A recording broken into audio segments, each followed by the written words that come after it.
Honorable members, Honorable Minister, colleagues from the Department of Military Veterans, colleagues from Denel, thank you for making it here today. Chair of Denel, we're going to give you some time to settle as well. So please, please settle, and other colleagues from within your ecosystem, Minister, welcome, and also members who are here from other committees otherwise, welcome. And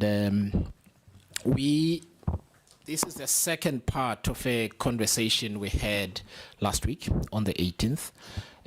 So we dealt with the Department of Defense, and today we're going to deal with the Department of Military Veterans, and then we're going to deal with matters Denel. I had the opportunity to interact with the chair following last week's proceedings, and she kind of put me in the picture in terms of why they didn't make it last time. But I'll ask them when your turn comes to just repeat the same. A conversation between myself and you is not enough. We need to place it on the record. But thank you very much for availing yourself, and also for you, Minister, for availing yourself today. We're going to follow the same procedure as last time, wherein there are members who are going to lead the interaction. I wish to emphasize that the time allocated is for the entire interaction, so I ask members to be very economical with how they use that time, because the entire interaction is supposed to be 20 minutes, not just for the member themselves. But the first thing I am going to deal with is the point of order raised by the Honorable G.J. Skosana during the committee with the Department of Defense and Military Veterans. Honorable Skosana raised a point of order regarding a statement by the Honorable Niehaus, who's also here, and welcome again, sir, which is the following. Honorable Niehaus stated that he had asked questions in the House and received what he described as extraordinary answers from the Minister of Defense, Honorable Motsecha, the Minister. Honorable Niehaus indicated that he had inquired about criminal investigations into one military hospital, to which the Minister responded that there were no investigations. Honorable Niehaus referred to this answer as deliberately misleading, pointing out that the committee had a report from the Special Investigating Unit, which is currently conducting investigations into the matter. Honorable Niehaus also stated in the meeting that the Joint Standing Committee on Defense received a letter on 24 December 2024 from President Ramaphosa on the deployment of soldiers. He asserted that, and I quote, "If you want to cover up something, you can't find a better day. If you want to not get a response, you can't find a better day than Christmas Eve." President Ramaphosa, obviously with the intention not for the matter to be dealt with properly, then sent the letter to the committee on Christmas Eve, I close quote. According to Honorable Niehaus, and which is stated, is that the committee in terms of the law has a right to respond to that letter, and that the President must expect a response. The President did not comply with the law in informing Parliament of the deployment. The President prevented Parliament from executing its rightful duty. Therefore, Parliament allowed the President to sneak, and that's the specific word used, the deployment through in the DRC, and the President must be called to order. Honorable Skosana raised a point of order regarding the Honorable Niehaus's statements and referred to two issues. The allegations that the Minister of Defense deliberately misled Parliament, which Honorable Skosana argued was in contravention of National Assembly House Rule 85. He emphasized that to claim a member had misled Parliament is unparliamentary and could be seen as casting aspersions on the integrity of the minister. Yeah, I think the specific term was saying deliberately misled Parliament. The assertion that President Ramaphosa sneaked in a letter, that's the second point, regarding the deployment on Christmas Eve. Honorable Skosana argued that using the word sneaked in implied that the President had something to hide, and thus was casting aspersions on the integrity of the President. I have had consultations with the Secretariat in Parliament regarding the rules and the specific conversation that took place.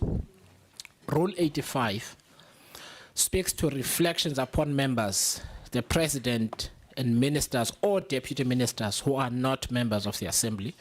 The rule is specific in that a member who wishes to bring any improper or unethical conduct on the part of another member to the attention of the House may do so only by way of a separate substantive motion comprising a clearly formulated and properly substantiated charge that, in the opinion of the Speaker, prima facie warrants consideration by the House. The correct procedure to bring any improper and unethical conduct of a fellow member to the attention of the Assembly is by way of a substantive motion addressed to the Speaker. Such a matter is for the consideration of the House in line with the above rule. Your attention, members, is, however, drawn to National Assembly Rule 182, which states that members must at all times conduct themselves in a manner befitting the dignity and decorum of a forum of the Assembly. National Assembly Rule 69 provides that members may not engage in grossly disorderly conduct in the House and its forums, my emphasis, its forums, including persisting in making serious allegations against a member without adequate substantiation or following the correct procedure. If a member wishes to bring an allegation of unethical or improper conduct against another member, they can only do so by way of a substantive motion which is addressed to the Speaker and will be considered by the House if the Speaker deems that there is sufficient prima facie evidence.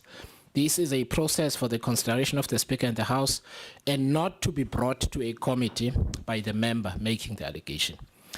National Assembly Rule 69 deems it grossly disorderly to conduct to, in both the House and its forums, to persist in making serious allegations against a member without adequate substantiation following the correct procedure. National Assembly Rule 85 deals more specifically with debates in the House. Therefore, the more appropriate rule to have been referenced by Honorable Skosana is National Assembly Rule 69D, together with National Assembly Rule 182. And I think the complaint had been brought in terms of Rule 85. Honorable House, also in terms of NA Rule 85, must bring a substantive motion in the House where the matter of the minister answering questions arose and not in the committee meeting, if the member is of the view that it is serious and warrants the attention of the House. So that is the ruling. In short, the rules under which a complaint in terms of what was said are set out, and both Honorable Skosana and Honorable Niehaus, the guidance has been provided in terms of which the matter can be dealt with. What I would like to ask the members, because we have robust discussions here sometimes, and what I would like to ask the members is that we have a consideration both for the rules themselves, but also being careful not to impugn one another's reputation unnecessarily.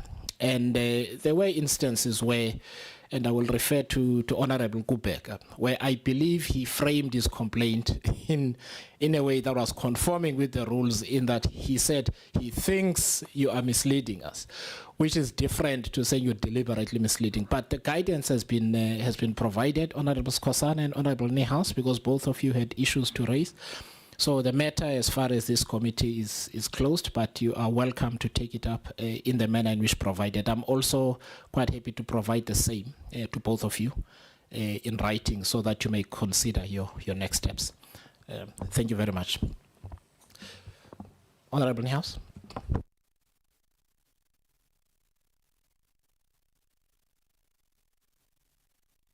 You should have known better and said elsewhere. Well, I had the hope that the repairs would have taken place in 7 days' time. Thank you, Chair, for the ruling. I will certainly take it up, and I will certainly also proceed in accordance with the indications that I've received how to take this matter with regards to my concern about the particular answer that the Minister gave, in a further way, according to the rules, also to the Speaker. Thank you. Thanks, Honorable House. Okay, Honorable Skosana, I assume Honorable Mende. Thank you very much, Chair. And good morning to everyone. Thank you, Chair, for the ruling. It will be dealt with at a later stage, but I just want to draw the attention of all of us to the fact that, as you have correctly read, that forums of Parliament are dealing with all the matters of Parliament. So committees are an extension of Parliament, because we can't do this work in the NA Assembly. Therefore, us as members of the House, we ought to be radically holding the executive to account. I find it very weird that members of the committee are the ones that are going to be now defending the very same executive from being held accountable. It's very wrong, and it's a wrong precedence that we have set, but your ruling is going to provide more guidance. However, we should never do that. We are members of Parliament. We must hold the executive. That's why they are a different arm. They are not us. We have no business defending them. Thank you. So I'm just going to give Honorable Honorable Dagmo an opportunity. Then we're going to close the matter. I don't know if that's possible. The guidance for this has been provided. I think Honorable Mende, the robustness, the point that I made earlier still stands. Robustness is allowed. We must, however, have a regard for the rules of the House and the forums of the House, and we must make best endeavors to adhere to those. So Parliament does not, the rules of Parliament do not prevent a robust discussion and even political speak in terms of how we interact with one another here. Honorable Dagmo, and I don't know if Honorable Skosana, I'm hoping that he's going to cover you, if not, because I don't want us to have an argument. I think, yeah. No, Chairperson, thanks. In regard to Honorable Skosana, I truly appeal that you allow him to speak. Sure. Because already I think we have an unfortunate situation where you made a ruling, and it seems that Honorable Mente couldn't resist the temptation of taking us back. Because, in fact, the rule that you refer to and that was raised by Honorable Skosana is very clear. Robust debate and accountability is one thing. But when you impugn the integrity, these are the actual rules. And I think over the years, the EFF has learned by their conduct, which has not enjoyed the support of the public, that, you know, that kind of ill-informed and the lack of factual argument has actually resulted in their losing political support because of their actual conduct. So I think we must understand that the rule that was, no, you see, that's exactly the kind of behavior, that's exactly the kind of behavior. Someone is on the floor, and the EFF's disruption continues to lower their political support. Okay, honourable members, may I please ask that we take the guidance provided. Honourable Skosana, I don't know if you want, because the ruling pertained to you specifically, so let me give you an opportunity, but can we please? No, Chair, I raised the point of order. Thank you. Okay. Shut up. Honorable Mende, we cannot use language like that when no, he just used the very same language. You allowed it. No, but you allowed him to insult us in this committee. Honorable Mende, that explanation he is giving, it's not an explanation, it's an insult. Honorable Mende, Honorable Niehaus. And we are not going to be allowing people to come and insult us here. We all know the rules and we read the rules. They are not going to be used incorrectly to punish other people. It's not going to happen. We're not going to sit here and defend the executive. It's not going to happen. I don't care if you're coming from the ANC. So, Honorable Mende, that being the case, may I ask you, because I've given the advice, may I ask you that you follow the advice given if you feel Honorable Dagmo has impugned the rules? No, sure, but please, the guidance has been provided. I will provide the guidance to you as well. You then raise an objection similarly to the guidance that has been provided to Honorable Skosana. And I'm going to give Honorable Skosana an opportunity, then we're going to end the discussion here and carry on with the business of the day. No, thank you very much, Chair, and good morning to everyone, all protocol observed. No, Chair, we are happy with the ruling, and especially the point that you emphasized that having robust engagement and holding the executive accountable doesn't mean that we must then disregard the rules. We need to do that, but while following the rules of the National Assembly to the latter. And I think you made a very good example by what Honorable Kupega did, because Honorable Kupega was very much robust.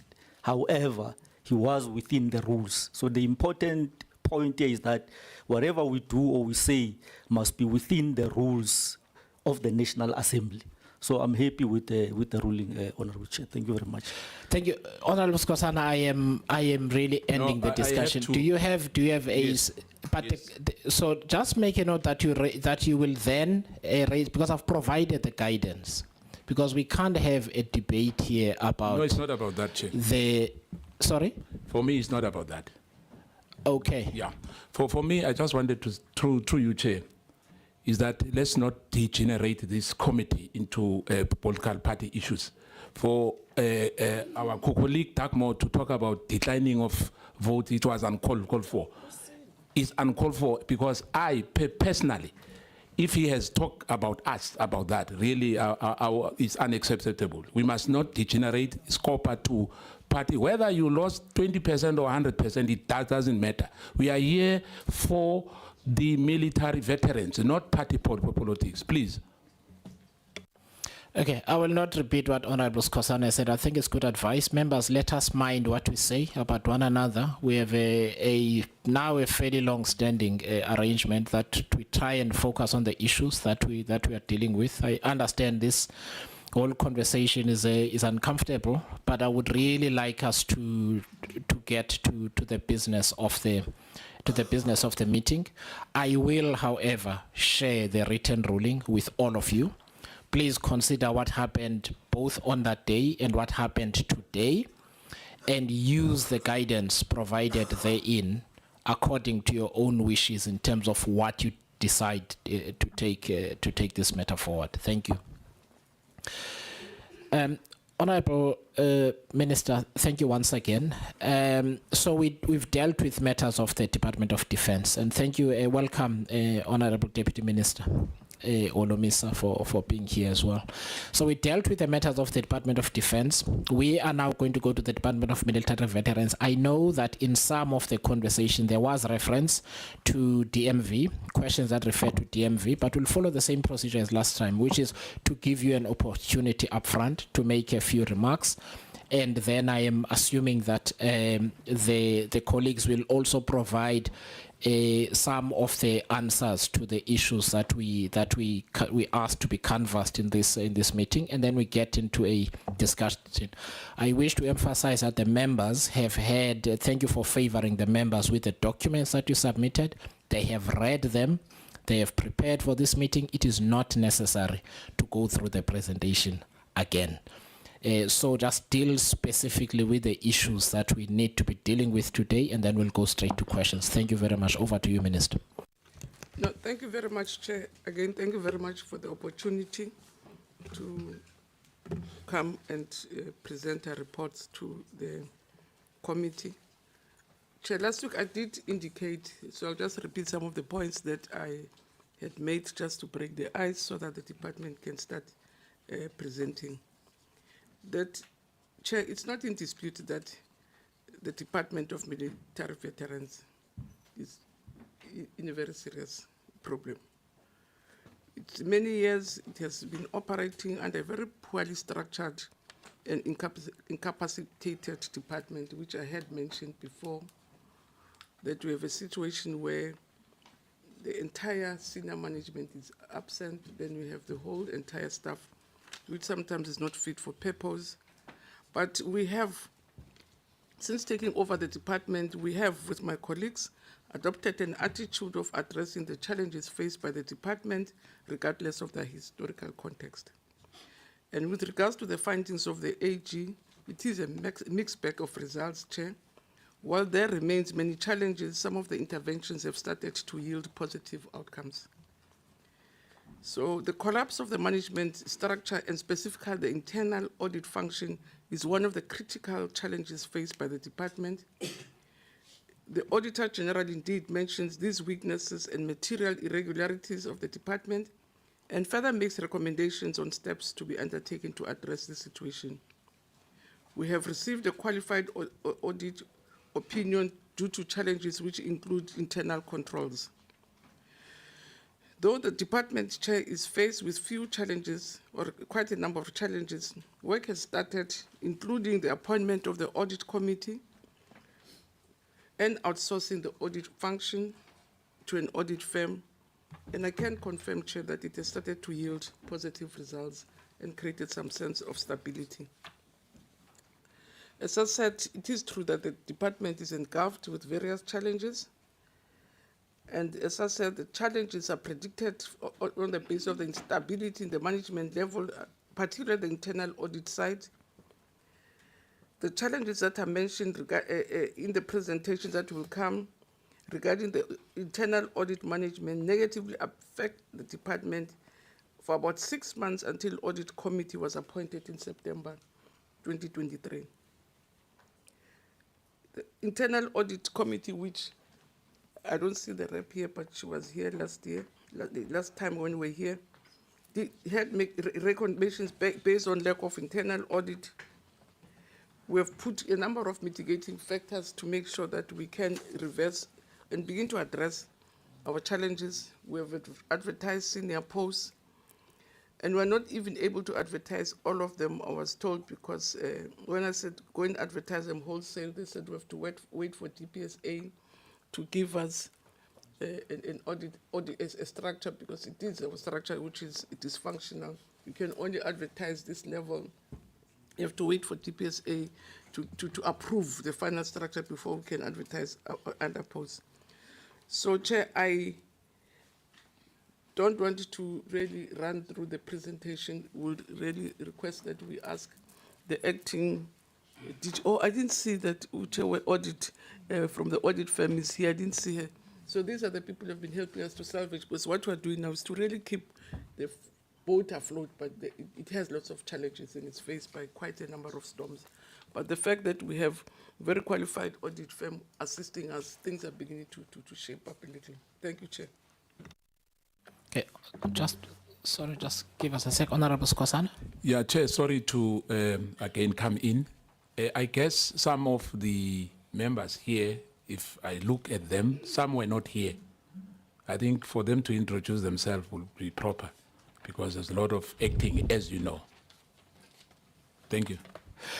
You know, thank you very much for that. I actually, it was an error on my part. I think the colleagues from Denel particularly were not here, and I apologize. The fact that I have interacted with them has caused me to make the mistake, so in arranging for this meeting. So, Chair of Denel, I think it's just you colleagues who are.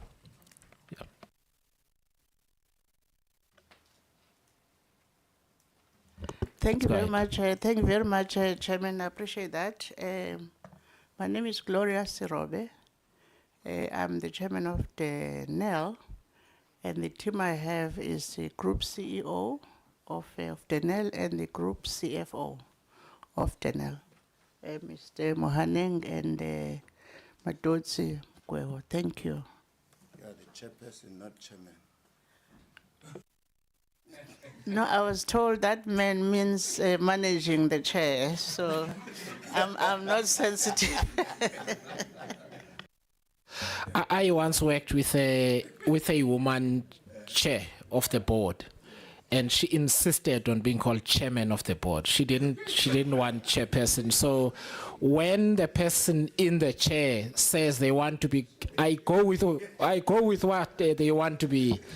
I go with what they want to be. May I ask, colleagues, are you expecting Minister, any of the colleagues who did not meet last time, to participate in this conversation? Because if so, those who will be participating, welcome, Deputy Minister, those who will be participating, we'd like to just get their names as well. And it's only the people that were not here last week. But if someone is here to observe, it's fine. Looks like we've got everybody who's part of the discussion. Thank you. Thanks, Honorable Skosan. My mistake. You said the CFO, if I remember well, Group CFO. Our group CFO. It's Madodzi, Mugwebo. yeah. Oh, not acting. Thank you. No, nobody's acting, we're all here.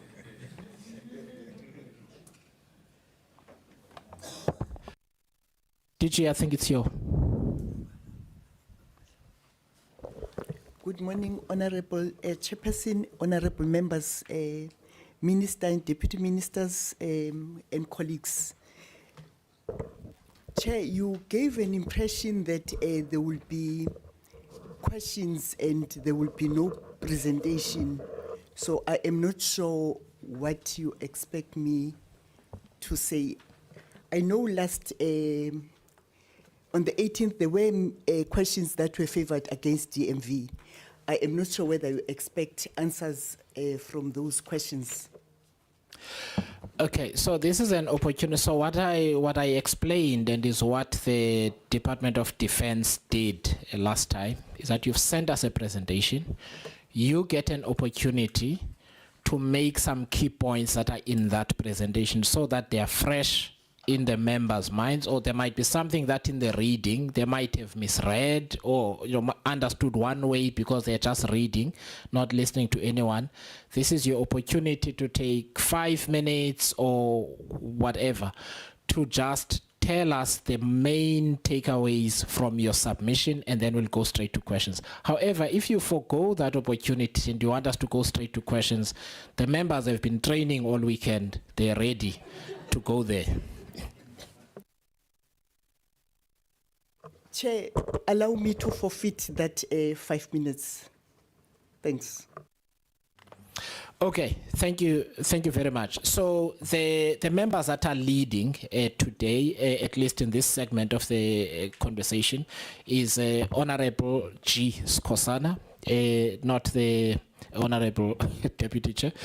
It's Honorable G. Skosana, so you'll get an opportunity to interact with the DMV, and then following that, we will then go to Honorable Honorable Madlala. He's also ready for action. So thank you very much. Honorable Skosana, over to you. No, thank you very much, Honorable Chair, and good morning once more.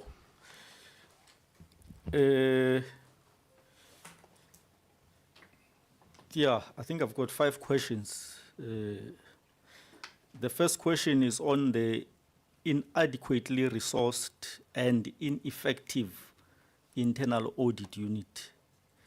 I think in the presentation, it appears that the audit committee has recommended the outsourcing of the internal audit unit until the organogram is reviewed. So I want to find out as to how long will it take to review the organogram in order to accommodate positions that are going to assist in strengthening the internal audit unit. Because the weaknesses of the internal audit unit, in our view, contributes to uncorrected misstatements in annual financial statements, and which appears as a repeat findings from the Auditor General. My second question is with regards to the military veterans beneficiary database. I think you are indicating that you've been using Microsoft Access system, which is user controlled and which can't integrate with anything. And therefore, access benefits are managed manually through a paper-based system. Now, you indicated that you are of a view that you should have an integrated database management system, but you are unable to do that because CETA is delaying you. And we are unable to find an alternate source because an alternate source should also be approved by CETA because of the CETA Act. But then we indicated that there would be a bilateral meeting between the accounting officers. So when is that meeting taking place? And how can we help you as Parliament in that particular regard? The third question, Honourable Chair, is with regards to unidentifiable, movable, tangible capital assets. I think you indicated that certain assets could not be located and that the interim organogram doesn't have some key positions like asset management and disposal unit. Positions that were going to assist in making sure that the management of asset is up to standard. It was going to assist in verifying, reconciling, and the disposal of redundant and damaged assets timely. Now we are saying that the short-term measure to correct the situation is to have a service provider, or there's a service provider appointed to that effect to cleanse the asset register. And then there's an issue of investigations that are ongoing regarding the issue of MTN and 7,000 tables. So apart from that investigation, are there any other investigations with regard to issues of asset management, since there are some assets that could not be located? So apart from this one of MTN and 7,000 tables, are there any other investigations? My fourth question is on performance indicators and targets. Chair.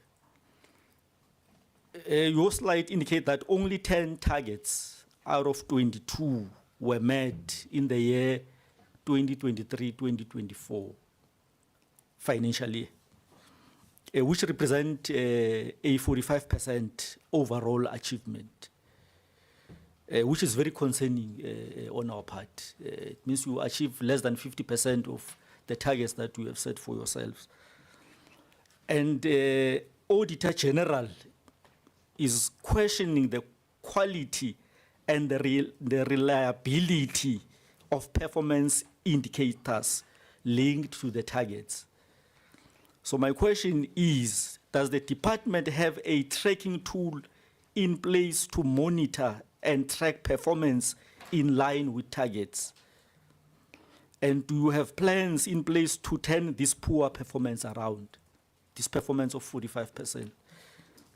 My last question, Chair, is on consequence management for irregular expenditure.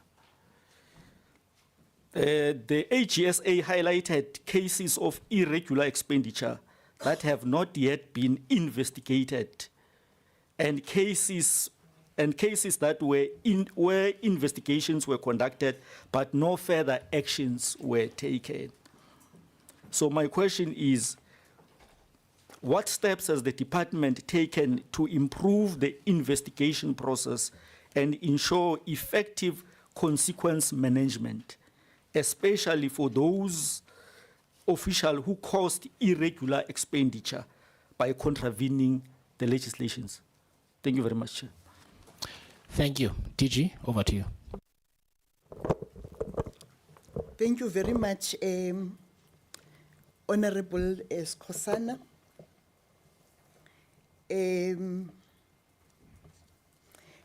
I do want to admit up front that yes, we have a very incapacitated internal audit structure.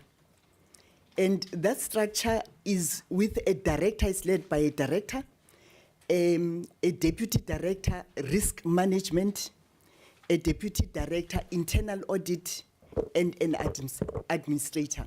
It's something that we agree as a department that we need to put more human capital so that the work of internal audit is actually effective and it does its work so that when AG comes to the department, at least a lot of work is already done in terms of early warning signs.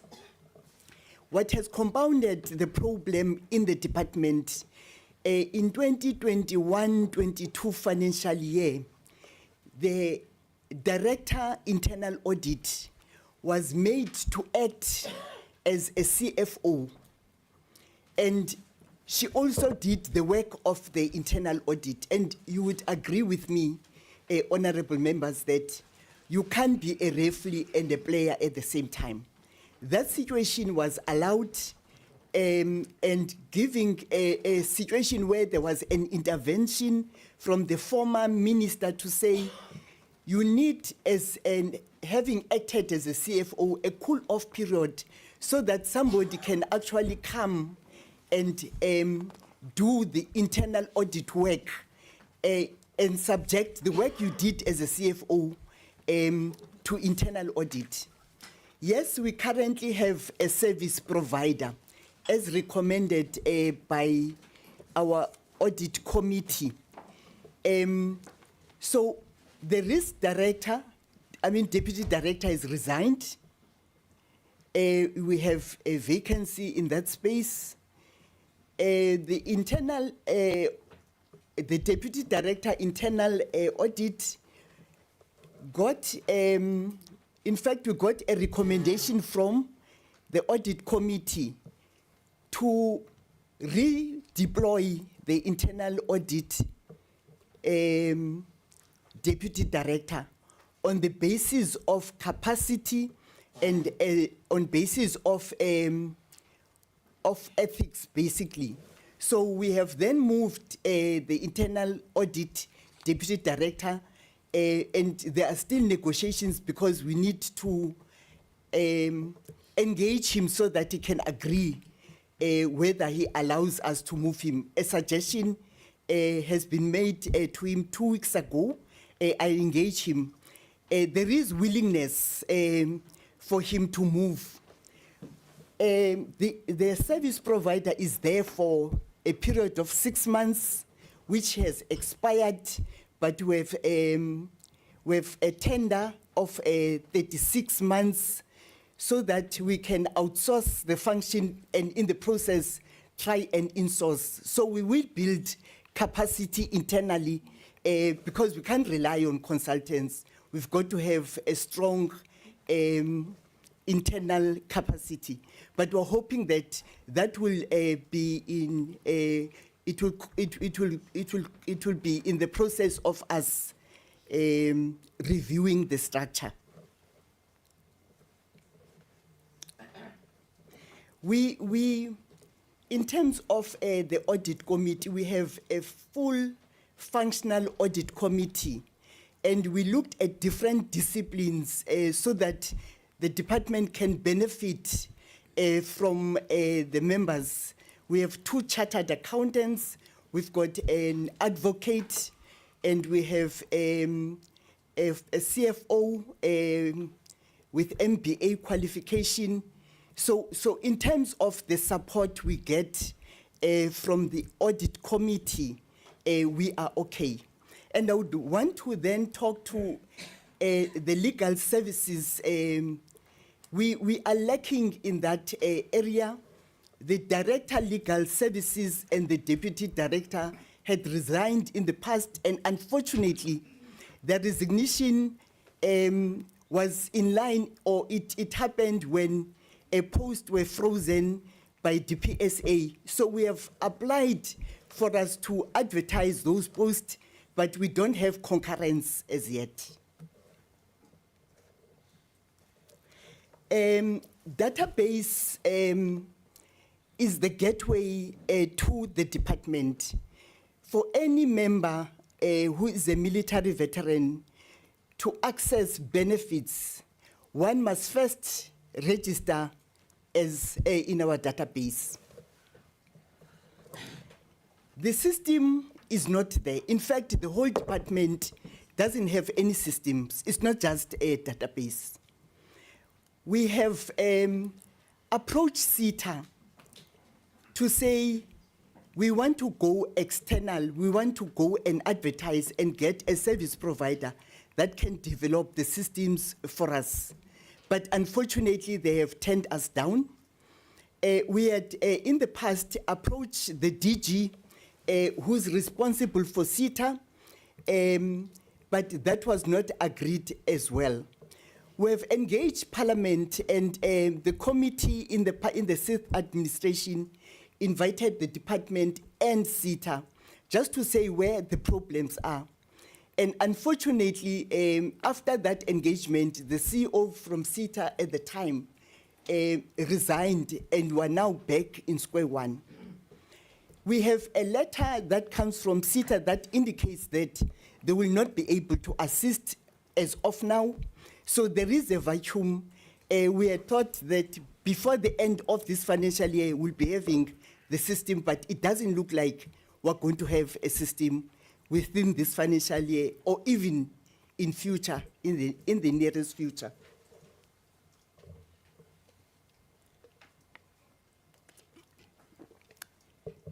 If we were to be allowed to deviate from the CETA Act and look for a service provider that can assist the department in developing the system, that will be welcome, because that's what we need for us to move from paper-based to e-based system. It's something that we're working towards, but because of the Act, the CETA Act, we're unable to actually do that. Maybe Parliament can assist in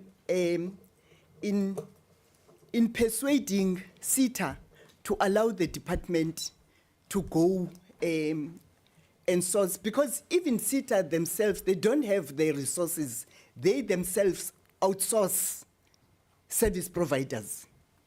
The only thing is, from where I am seated, they contract service providers whom they pay little or no money until the system is developed, and when they get another opportunity, they then leave the development. But I must indicate that we are not paying a cent throughout this time. The agreement is that we'll pay only when the system is up and running. I will leave the issue of unidentified movables for the CFO to talk to that and the structure thereof. On the issue of performance indicators and targets, honorable members, our targets are constraining the department in that, for example, we have a target of providing public transport for military veterans. You will agree with me that in South Africa, there's no integrated public transport network. So as much as it's a benefit, it's difficult to implement because there is no integrated public transport system. And we actually depend on other government departments to facilitate even the benefits themselves. I'll make an example of housing. We have housing as a benefit, yet the mandate of building houses is sitting with human settlements.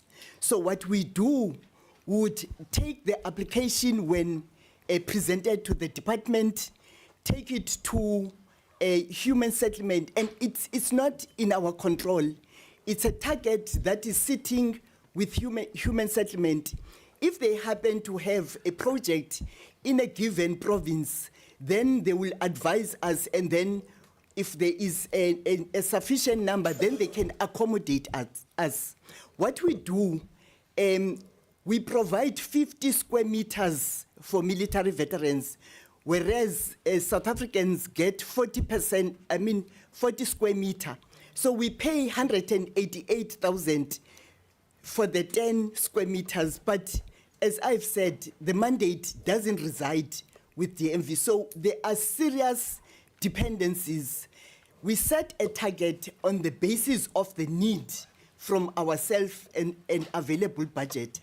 But unfortunately, if human settlement is not giving us an opportunity or they do not have a project, then we are unable to actually meet that target. So I think the issue of our targets mainly is the dependencies that we have with other departments. Consequence management on irregular expenditure. I think it was 2018. The department deliberately formed an internal committee which was going to deal with consequence management insofar as irregular expenditure is concerned. But unfortunately, there was a pushback from officials.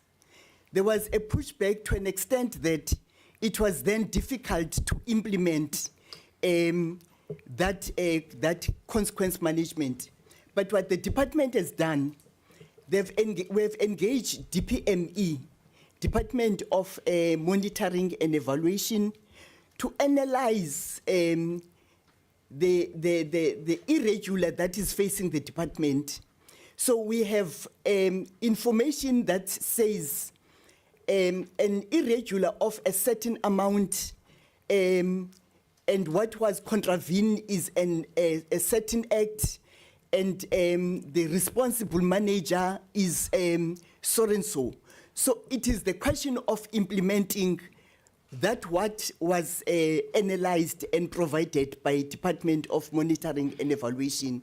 So basically, consequence management in the department remains a problem. I think in the presentation we've said there is toxic culture within the department. There is a serious pushback for any consequences that one might want to take, but we are trying, with the support of the minister, we are doing our best to make sure that consequence management is in fact done. I will allow CFO to then talk.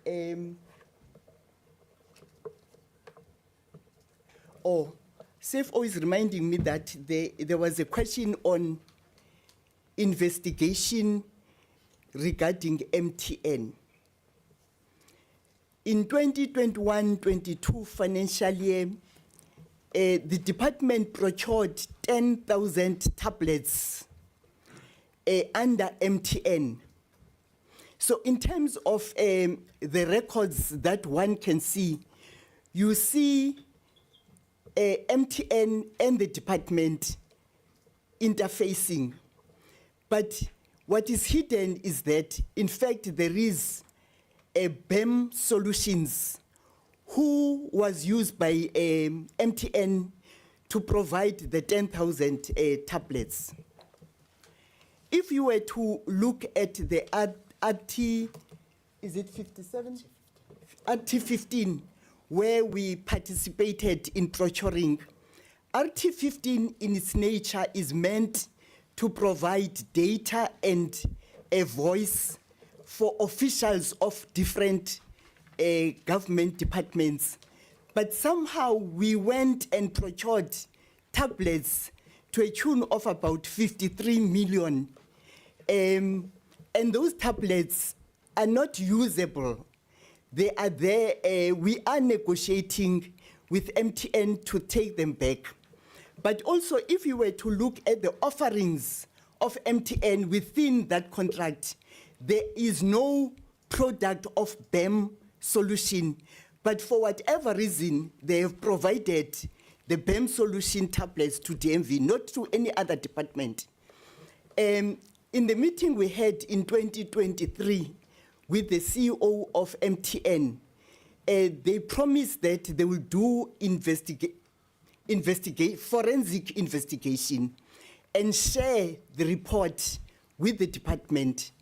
I understand they have done that, but now they've turned against what they said they would do.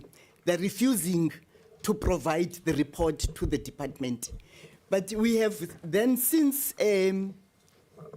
precautionally suspended and charged 2 officials, of which one is currently been dismissed and one is still undergoing the disciplinary process. We have many, I think there are about 4 investigations that are happening in the department. We bought pothole machines to the tune of about 27 million. And there are 90 of them. We did that without a plan, without a budget, but somehow we procured them. They are sitting there because there was never a plan. They are sitting there and they're depreciating. So that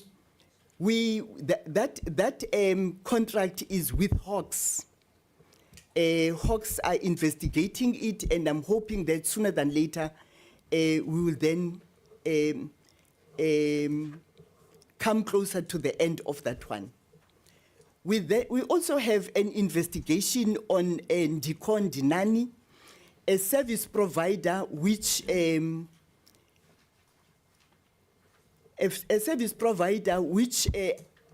I think we provided database for them to train military veterans. And it wasn't based on a request from military veterans in terms of them needing some training. We connived with the service provider. That one also is under investigation with the Hawks. I'm not sure which is, what else? That should be all for now, things that are under investigation. And CFO will then take the issue of assets. Thanks. Thank you, DG. Good morning, Chair. Good morning, members. In terms of movable tangible assets, it is true that there was a finding by AG. It's mainly around the completeness of the asset register. The main challenge, I won't blame it on the structure per se. Probably it's around controls on accuracy and completeness of our asset register. Our current asset register is spreadsheet based. Let me just disclose. Why it is spreadsheet based? It's for the fact that, again, it goes back to the issue of the structure. If you look, as ADG indicated earlier, and the Minister, we are presently working on what is called an interim structure, which is the structure of 2010. And if you look at that structure, it does not conform to the generic structures of government. There is a generic structure, which is a uniform and the minimum requirement for any government department to be able to function optimally. So basically, we are nowhere near that, which is what then the Minister and the DG are trying to address in consultation with the PSA. However, going back to the actual question, in order then to address the issue of completeness, we, fortunately for the department, we were allowed then to appoint a system controller. Within the transversal systems, you've got your basic accounting system. Then you have what you call Logis. Logis is where it's a system of procurement as well as asset management. So since the formation of the department, that system of Logis was not used. So Logis is then able to say, when you procure an item, you procure via the Logis. If it's an asset, then you are able then to procure, record an asset register within the system, and then you are able then to track all of your assets. Even the assets that are presently now on the spreadsheet, as mentioned earlier, we have appointed a service provider. Once that asset register is cleansed, so all the existing assets will then be loaded into Logis so that then the asset register is properly secured, and then even the status of each asset will be recorded in that asset register. So the issue of completeness of our asset register will be addressed soon. The asset verification process is almost done, and then the next part is then the reconciliation, so that then we are able to have a formidable asset register within our control. So that was just the means and ways in which we want to turn around the weakness. So, Chair and members, that weakness did exist, but it is being addressed. Thank you. Thank you. Honorable Squasan, I'll give you an opportunity. We're over the 20 minutes, but I'll give you an opportunity to ask. We are over the 20 minutes, so I'll give you an opportunity to just redirect a question or two. Can I ask for concise answers, please, if you don't? Part of the reason I was saying, please give a summary, is this. You end up with long explanations, and when you forwent that opportunity earlier on, I knew this would happen. So there was a reason, so please, and I've got now lots of questions which you had an opportunity to address up front. You did not take up that opportunity. Honorable Skosana. Yeah, no, thank you very much. No, I appreciate the answers. I've got only one follow-up question. But before that, no, thanks for clarifying the issue of MTN. I see that from my notes, I misread tablets as tables. Did not see the T. Yeah, but now, just one follow-up question, and then there will be one proposal, Chair. With regards to the Deputy Director, Internal Audit, the one that you said there are negotiations that he or she should be moved because of ethics issues. When you say ethics, it shows that these are serious matters. So why is there negotiations on somebody who's got ethics issues? Why are there negotiations? Because, I mean, issues of ethics are very serious, especially if you deal with issues of internal audit unit and so forth. So why are you having negotiations to move that person? Then one suggestion, Chair, with regard to the issue of CETA and the database. I know personally that this is a very old matter, because fortunately between 2017 and 2019, I served in this portfolio committee of defense and military veterans. So I know the issue of a database is a very old matter. So I want to propose, Chair, that we seek a meeting with CETA just regarding this particular matter. Thank you very much, Chair. Thank you very much. Suggestion noted, Honorable Skosana. Please respond, DG. Thank you, Honorable Chair. It's labor relations issues. Workers are protected, and therefore when you are to move them from where they are appointed, you need to negotiate. Thank you. Let me just understand that answer. DG, let me understand that answer. Are you saying it's not an ethical matter? It's not a matter concerning ethics, it's a labor relations matter? It is partly ethical issues. Okay, that does not make sense. Chair, So can I explain why? Because we need to get a proper answer here. When there is an ethical issue, when there is an issue with ethics, it falls within the code of conduct, which means the person can be suspended or other steps taken pending disciplinary action. When you raise an issue of ethics and then you say you want to move them, the ethical issue does not die. The ethical concerns around that person remain alive, whatever position they're serving in. So I'm trying to understand why it is that you seem to have a difficulty here. Either you have a case or you do not have a case. Which one is it? Chair, the member is a deputy director, it's not a director, has ethical issues within the department. I'll make an example just to illustrate the point I'm trying to make here. In 2019, he developed a request for information. A request for information which was clear that, in fact, it is not in the interest of the department.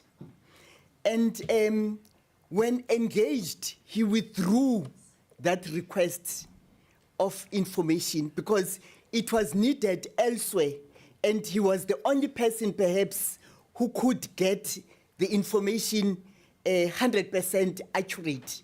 So he was used by others to seek that information from the department using the position he's having. So there are many of those that are unethical, Chairperson. I hear your point that we should be then having a misconduct approach, but we are currently looking to redeploy him elsewhere so that we... So Carry that- on. Don't watch the members when they shaking their heads. Just look at me. So that, Chair, we can then, if necessary, deal with other misconduct issues. Okay, I'm going to come back to this. We can't move on from this because I'm not getting an answer at all. I'm sorry, and I'll clarify. I saw your hand up, ma'am. Are you going to clarify the same issue? Yes, I think so, but not the ethical part. That, because when the acting DG spoke, she mentioned that the audit committee had actually recommended that the person that was in internal audit be moved.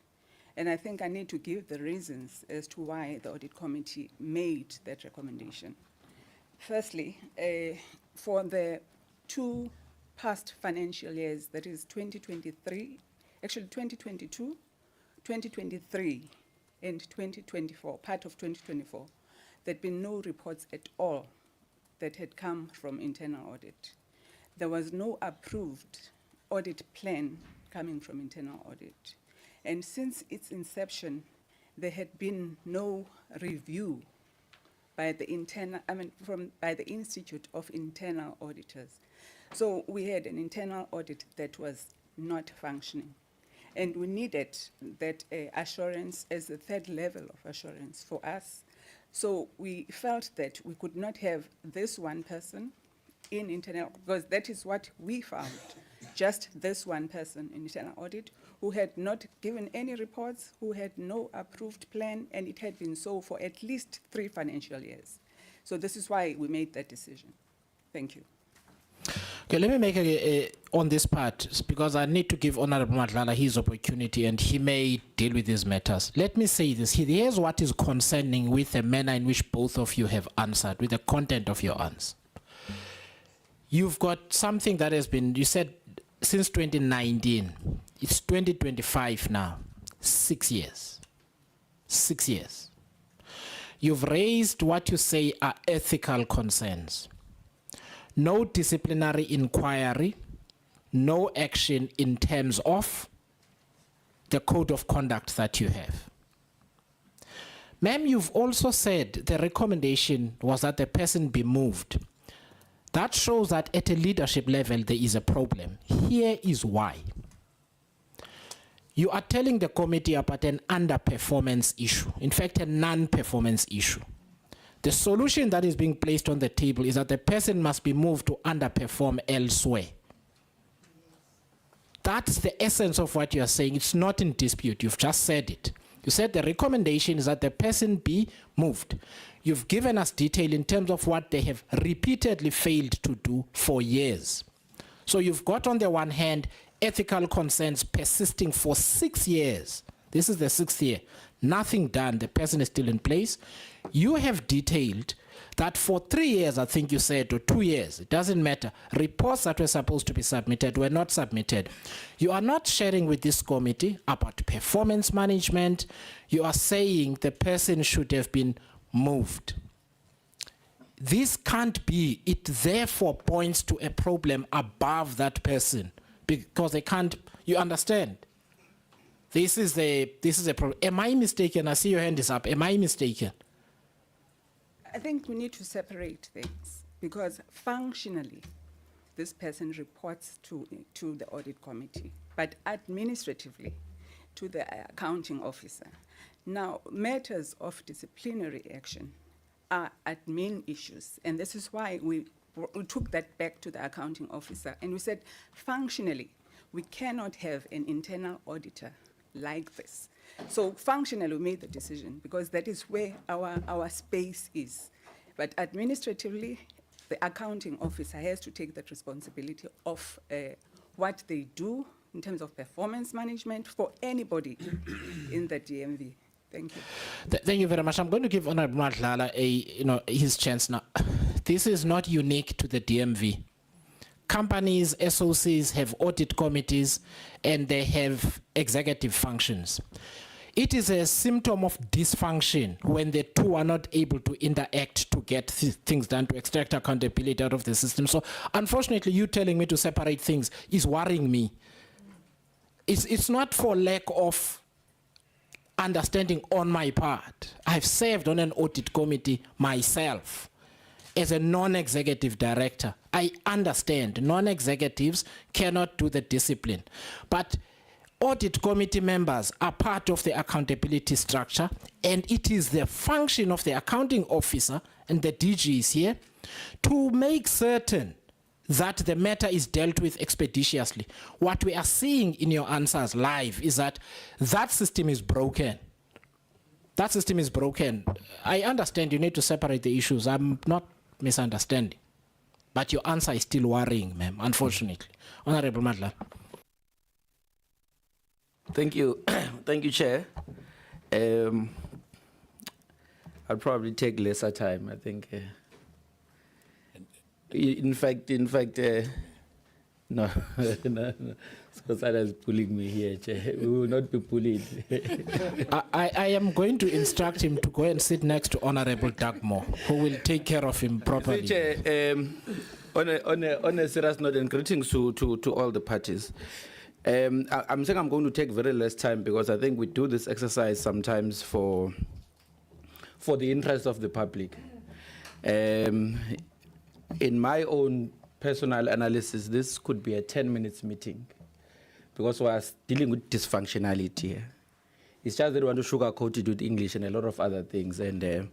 But I think it also benefits the public to be taken through the aspects of this dysfunctionality. But I don't know, some people may not really be deserving to be where they are sitting.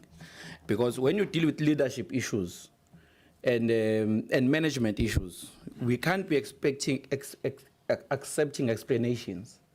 You see, one person once said, no matter how much good of explanations are about how you have not delivered the result, it does not change the fact that you have not delivered. You can become an expert, and as you go along with the years, you become even more matured in how you give out explanations and documents and writings and all of that. But you still don't deliver, and it doesn't change. It doesn't change that reality. We can't be expecting sentiments that we have consistent pushbacks in terms of administering consequence management, and that must be accepted that it's officials that are pushing back. So we can't. We have now developed a high appetite for irregular things, a low appetite for consequence management because we're experiencing pushback, and that must be an acceptable explanation that we sit here on behalf of the millions of people and accept. But nevertheless, like I said, I've got my own conclusions. And I believe that also in the 8 months of the new administration, the minister and the deputy ministers ought to have generated some form of conclusions around this matter, as well as the way forward. Because if you've got 5 years, it should take you less than 6 months to identify the sources of the problems and to then put the proper measurements in place to remedy that, and then you start monitoring if we're seeing any development. But let me go straight to some of the structured questions that I have here. The department seems to be having it's underspending. That is the report from the AG. But also on the expenditure areas, they don't seem to be aligned with the actual service delivery targets. So the question is, what steps has the department taken to ensure that the spending is aligned accordingly? Some of the reasons could be linked to the systems issues, which we have been told that what the department is unlikely to have the system in place in the near future or even in this financial year. Again, why are we allocating the budget to the department? If the department is not ready, we're looking at as if we're discussing an issue of a department that is at its formative stage, which does not have systems in place, does not have controls in place. Why are we then, as Parliament, and this is not a question to the department, the question is, as I stated earlier, what are going to be programs that are going to ensure alignment? But I'm saying if we then don't have that, why should we be approving budgets that are not going to be spent in the right places? Because the targets must be met. It's pointless to be spending over 69% of your budget, but you're not spending it on the performance targets that it is designed to. So the department does not then deliver as expected. That is the first question. The second question will be now on consequence management relating to material irregularities, and this is a specific reference to the allocation and payment of emergency housing to ineligible military veterans. I mean, it also links to the previous other questions. So there were allocations to ineligible military veterans. So what measures has the department put in place to ensure effective resolution of the material irregularities and that consequence management is enforced on identified officials? Like I said, we have a department with a high appetite for, with a low appetite for consequence management. So we'll allow you to respond to that, but I think I already have my own conclusion as well on that.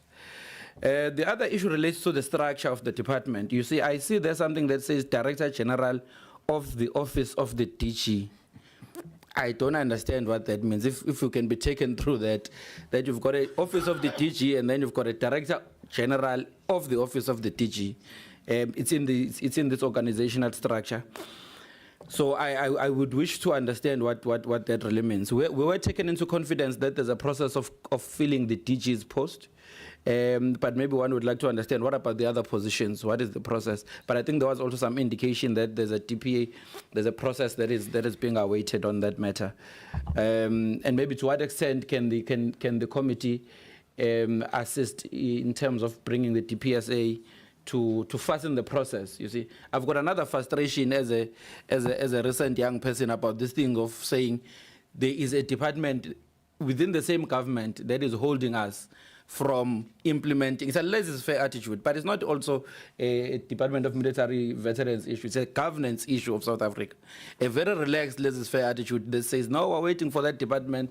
2 years down the line, no, they have not been able to respond to us, but there's nothing that is happening on the delivery end of the governance of the country, and I have a serious problem with that. Well, unfortunately, it can't be resolved here. I guess the commander-in-chief may have to respond to that. But it's about the vacancy issue, and maybe if we could be guided in terms of what can we do to also assist in that light. And then maybe it would be just because I'll use this opportunity to just follow up on Skosana's issues. I'm really worried about this thing of pushbacks from officials, that we are having officials pushing back in terms of implementing consequence management. I would like further elaboration on that. What does it mean? So when you have a functional system of consequence management in place, when you serve them with a letter notifying them of the alleged misconduct, what do? They take apart and they don't come to the hearing, and then you can't proceed. Because I need to understand systematically what happens, because you have got an organization that puts systems and functional systems in place, and you go and implement. When you adopt a policy, you consult the labor force and all the parties that you need to do. Is the problem when you then implement that people don't want to come to hearings? Well, the labor law frameworks allow that you may proceed in absentia and all of that. So I don't understand that. I really feel like it's actually exacerbating the problem. It's a leadership issue that is ensuring that there's no consequences. And if that is the case, let us be told so. And if the case is that there's other influence from the department, let us also be taken into confidence about that. Otherwise, the entire blame falls within the leadership, not with the officials that are having a pushback. And also the issue of the system, we were told that there was an attempt to get the CETA involved in producing or in facilitating the delivery of a system. What measures are there what can we do to expedite that? And I think it's one of the critical areas that we need to deal with, because we need to get the service delivery outputs as soon as yesterday, and we have not been getting that for the past years. Thank you, Chair. Let me pause there. Thank you very much. I just want, because two members have dealt with CETA, so CETA are going to come here themselves on their own issues, but also on related issues, because their audit outcomes also kind of explain some of the issues we hear about. DG, over to you. Thank you very much, Honorable Chair. On the issue of Rama City, where it's alleged in the material irregularity that we provided alternative accommodation to non-military veterans. There's still a dispute with that issue, because from the department's position, the military veterans that are housed in that settlement, which is called Rama City, are actually in our database. If there is anyone who is not, it could be one, but the issue is the materiality of the matter. We're disputing that with AG, and I know AG has escalated to SIU, but the department is awaiting for an engagement so that we can clarify that matter. On the issue of a DG in the office of the DG, it's a mistake. It's a director in the office of the DG, and I want to apologize for that. In terms of vacant funded positions, there are 39 of them. 17 have been lifted as critical vacancies that the department cannot do without. But at the moment, we've done everything. We have concurrence with our minister. We've got concurrence in terms of National Treasury to demonstrate that, in fact, those positions are funded. But we are awaiting concurrence from DPSA, Department of Public Service and Administration. And unfortunately, without them agreeing on the process, we can't fill those positions. What does pushback mean in the environment of DMV? Pushback manifests itself in many different ways. For instance, we have terms of reference that were adopted that govern every sitting. For instance, management meetings. In management meetings, it is not unusual to get officials who are not members of that management structure sitting and, in fact, deliberating. So it's part of a pushback. There are instances where you have members of parliament, in fact, visiting officials within the department. You have officials who are members of political parties in terms of not just membership, but in terms of them serving in structures. It's a situation that we are trying very hard to deal with, but there is a serious pushback. Maybe to a certain extent, the fact that you have within the department military veterans themselves complicates the process, in that instead of them servicing military veterans, they want to be serviced themselves. So you have a mixed bag of people who are military veterans being employees, and it is problematic in terms of them acting as normal officials in public service. Let's say sorry, can I interrupt? I'm gonna play back to you what you are saying, but in simpler English. You appear to be telling this committee, and correct me if I'm wrong, you appear to be telling this committee that some of your senior staff members have political protection because they belong in political structures with people who are members of parliament and have political influence, and therefore you are constrained from taking action against them. Is that what you are saying? Yes, Chair, that's what I'm saying. Okay. Can we all please then try and be straight with the committee, because we're now having to work it out. Okay, please carry on. Chair, on the issue of, or do you want me to? No, you can carry on. I was just playing back to you what I think you're saying, because as Honorable Madlala said, this is being streamed, the public is watching, they need to understand the proceedings. Chair, I will, with your permission, ask CFO to deal with issues of underspending and non-alignment in the expenditure.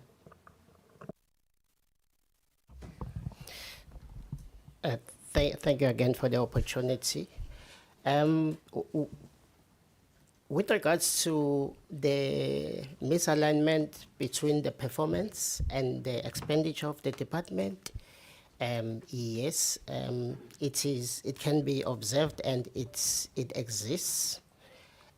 However, I would like to just explain probably the greater extent of the under expenditure from the previous financial year, which is 2023-2024. There was a delay in terms of gazetting the regulations, and then which then led to us, because we had a baseline which was then increased with the new allocation for military veterans disbursement. However, that expenditure was not realized because we started rolling out the pension from the 1st of November of 2023, meaning that the greater part of the expenditure, which was 159.1 million, was then not spent.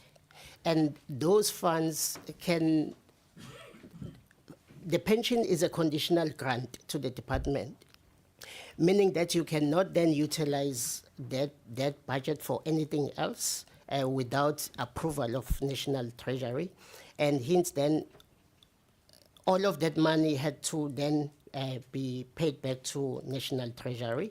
And that was the greater part of the under expenditure. However, yes, it is correct, Chair and members. There seems to be a misalignment. Probably it's the manner in which and the benefits that we are supposed to disperse. I will make an example, Chair. We are meant to then provide newly built houses to military veterans. We will sit with the Department of Human Settlement, set the targets at the beginning of the year. For an example, this year we've got, or the previous financial year, we had a target, I think it was around 480 houses to be delivered. However, when it comes to actual performance, because of we have no direct control in terms of the units that they build for military veterans, it's like you take what is being provided to you, and hence then you end up underperforming on housing, and then that particular budget ends up not being spent. Contrary to that, we are supposed then, actually we are providing a healthcare benefit to military veterans. They normally go to the military hospitals, but in most cases, military hospitals do referring. So then they are referred to external service providers, which then pushes the bills to a greater extent outside our budget. And hence, then each year we end up with a big amount of payables in our annual financial statements because the budget has been exhausted throughout the year. So that misalignment, probably it's then what the department is doing is then to look at the model itself of then dispersing each benefit so that then we are able to optimize and align expenditure with performance, Chair and members. So basically that is an alignment that we are presently doing. More most of it came out from the strategic session that we had with Ministry, where then Ministry indicated maybe we need to be properly focused, not to be all over the show, because when you are all over the show, then you won't be able to then function optimally. So with the assistance of Ministry, then I think we will then turn that corner in terms of aligning our actual performance together with our allocated budget and expenditure as a result. Maybe, Chair, if I may just add one point. There was a question around consequence management. Over and above the pushback, ADG mentioned earlier that we did seek interventions from Department of Planning, Monitoring and Evaluation. And that committee also consisted National Treasury. So there was a robust exercise that was performed. I wouldn't call it investigations, but it was a determination exercise as per the irregular and fruitless and wasteful expenditure framework. But all that was then left for the department is to conclude on those matters. However, those files have since been handed over to the Hawks. We don't know why, but what we are doing now with the DG is to then secure an appointment with the Hawks so that we can get copies so that the internal processes can be concluded, Chair. Sorry, did you say files or funds? Files. Okay, files. For each matter, we will create a file and we allocate a file reference number. So then all of those files, in line with the report that we got from the committee, which was led by DPME, we had filed a report per each case. Those cases were handed over to Labor Relations, but no work was performed. So basically, we are resuscitating that process so that we conclude on historical matters, Chair. But the current MIs, if I may then just add, it's not only the Rama City. Yes, there's two other matters, which is the MTN tablets, as well as the roller drum machines. Internally, we have a plan to say we will then refer those matters. Probably at the moment we're considering SIU because they are able to follow through the process until it's concluded. So they've got that ability. But we need to consult and get concurrence with Ministry this week. So all of those matters, we are hoping to then conclude and finalize anything that has to do with consequence management. Thank you, Chair. Thank you, Chair, and we appreciate the responses. Well, I think I don't think I've got a follow-up question. It's just a comment to say thank you, Acting DG, for you've made one very important statement, which is moving us somewhere, which is an honest statement, by the way. That the problem is that some of the dysfunctionalities in these departments are caused by politicians who then come back and sit here and blame you as the executives or directors in these departments. And if you don't comply, they will chase you out. If you comply, you are ineffective and incapacitated. And that is the reality of this country. The reality is that this battle we are tackling head on of ensuring that there's competence, there is ethical leadership, will not be corrected by regulating. You cannot regulate to restore moral conduct and moral ethical behavior. No matter how many regulations you put, at the end of the day, if there is no moral authority in the leadership capacity of the country, you are not going to be able to correct all of these problems in these departments. And that is a very honest and truthful reflection that you have made. But it is also a tight spot that you find yourselves in, and not just you and many other executives elsewhere, to say, do you then take a decision to comply for the sake of sustaining your position and engage yourself in unethical practices?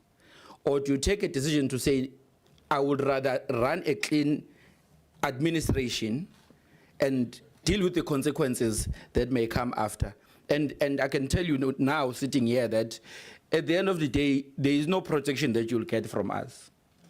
And I can tell you bluntly, because it's going to go down to a vote of supporting who, the political environment. And in as much as you may be a victim of that statement, there's nothing that we're going to do to protect you. But the frankness and honesty is what we need, because it's not an easy battle that we're fighting. The country is collapsing, all departments, everything is collapsing, because we have allowed a situation of a culture of unethical, immoral behavior that has led to the deterioration to this extent. And I've said it repeatedly in this committee that it's actually spitting on the graves of those who fought for the struggle in this revolution, because we exist every day as black executives to confirm that we really can't run the country, which is what many had believed before we got this political dispensation. But it's a corner that I'm saying I would be with you if you stand on it firmly and say this is the problem, and not try to be technical about problems.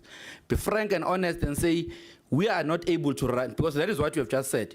You are failing to run the military veterans because of pressure from political parties and influence and other external factors.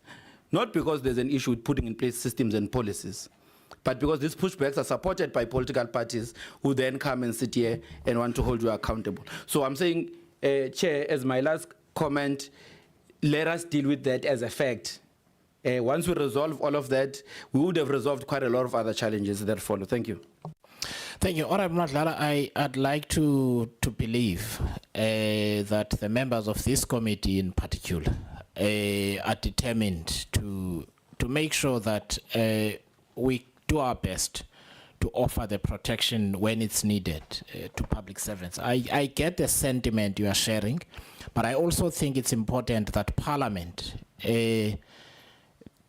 makes best endeavors to make sure that we support public servants when they are correct, and also we hold them accountable when we need to. I have a request and then a comment. The request is that Minister and DG, can you please explain to the committee and the public what is the difference between the interim structure and the structure that you should have? And what is therefore the gap that is resulting in these things? Because there's discussion about interim structure from 2010, which has not been updated and so on. We don't know what that is. We don't know what it should be.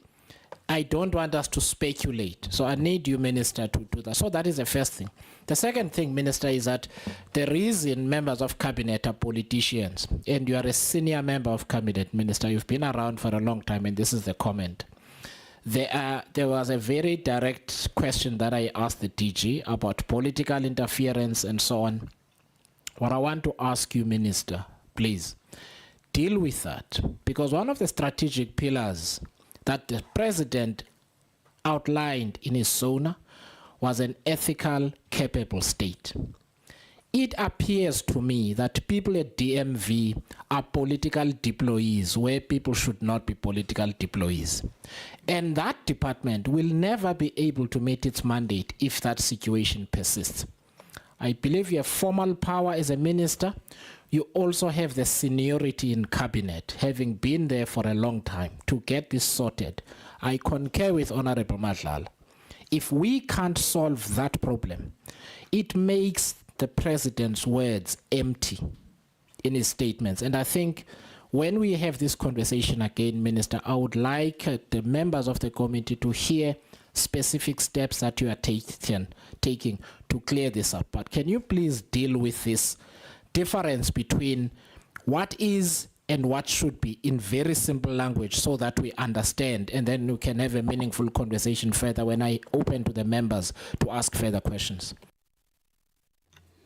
No, thank you, Chair. The DG will add on, and also the auditor. But basically what would have happened when we have to advertise, our plans or objectives have to match out with the skills that in the department. And there's a complete mismatch in terms of your skills, in terms of your job descriptions. They are unaligned to that which you are supposed to do. And that's why there's complete dysfunctionality. And that's why I think the point that if you allow me, Chair, of the internal auditor. It's a firm that is outside, that can't do any work outside what they have been specifically asked. So the main problem is within the department itself to be able to manage itself. So I just thought I should clear that one. But basically, I'll ask UDG to say specifically, even the auditor, the internal auditor will tell you which skills are, which posts are unaligned to the objectives of the department. And that's why DPSA must do, they have to do a work study to say we are supposed to do 1, 2, 3, 4. Your job descriptions don't align to this.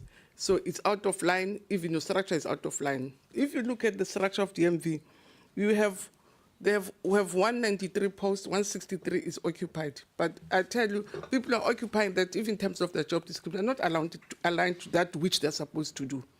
In that case, for instance, of that internal audit, you'll find that it's a person who doesn't even have the qualifications to be there. And that's what is the problem. So they're not allowing us to advertise until we've aligned completely, as I say, the post to the process, Chair. And you're very right in everything you say, Chair. In terms of political intent, I'll bring you images of members of this parliament, even in this house, who convene meetings at the MFA. I have images. They convene officials. You go and discuss something at a strategic plan with officials. You come here to Parliament, we are asked about the things we're discussing internally in the department. I'll show you images of members of this committee sitting, convening meetings in DMV. And so, it's not hearsay. I have evidence to that, Chair. But I don't really, I will ask the questions, Chair. The point I wanted to make as a parting shot, you know, you are in a department where there's never been an HOT for more than 2 years. Complete instability. The most they do is 2.5 years, 18 months, they run away. 2 years, they run away. So that's the level of instability. You talk about a department where there are no policies and systems. That's why I said we can't even deny the dysfunctionality.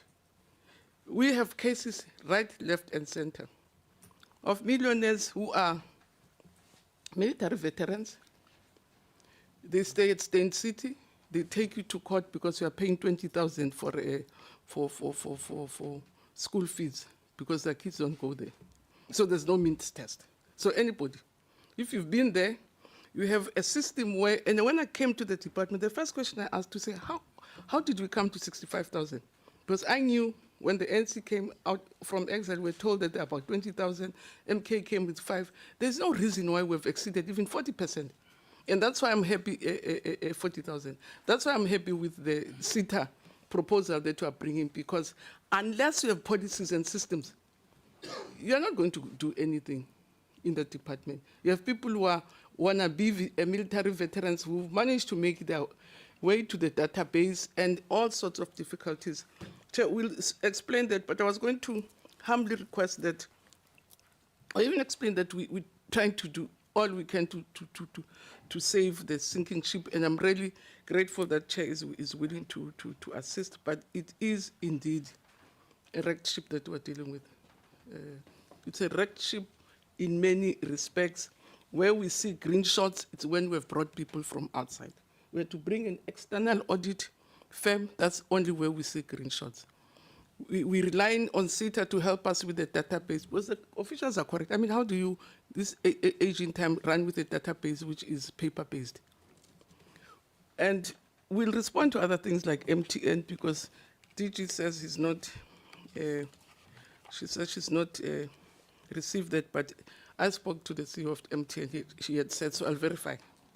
He had said he had given us the audit report. I just don't know, because I spoke to him recently. Chair, I don't want to answer questions that you've not asked me, but let me stop there and ask you, DG, to say specifically which posts are we not allowed to advertise.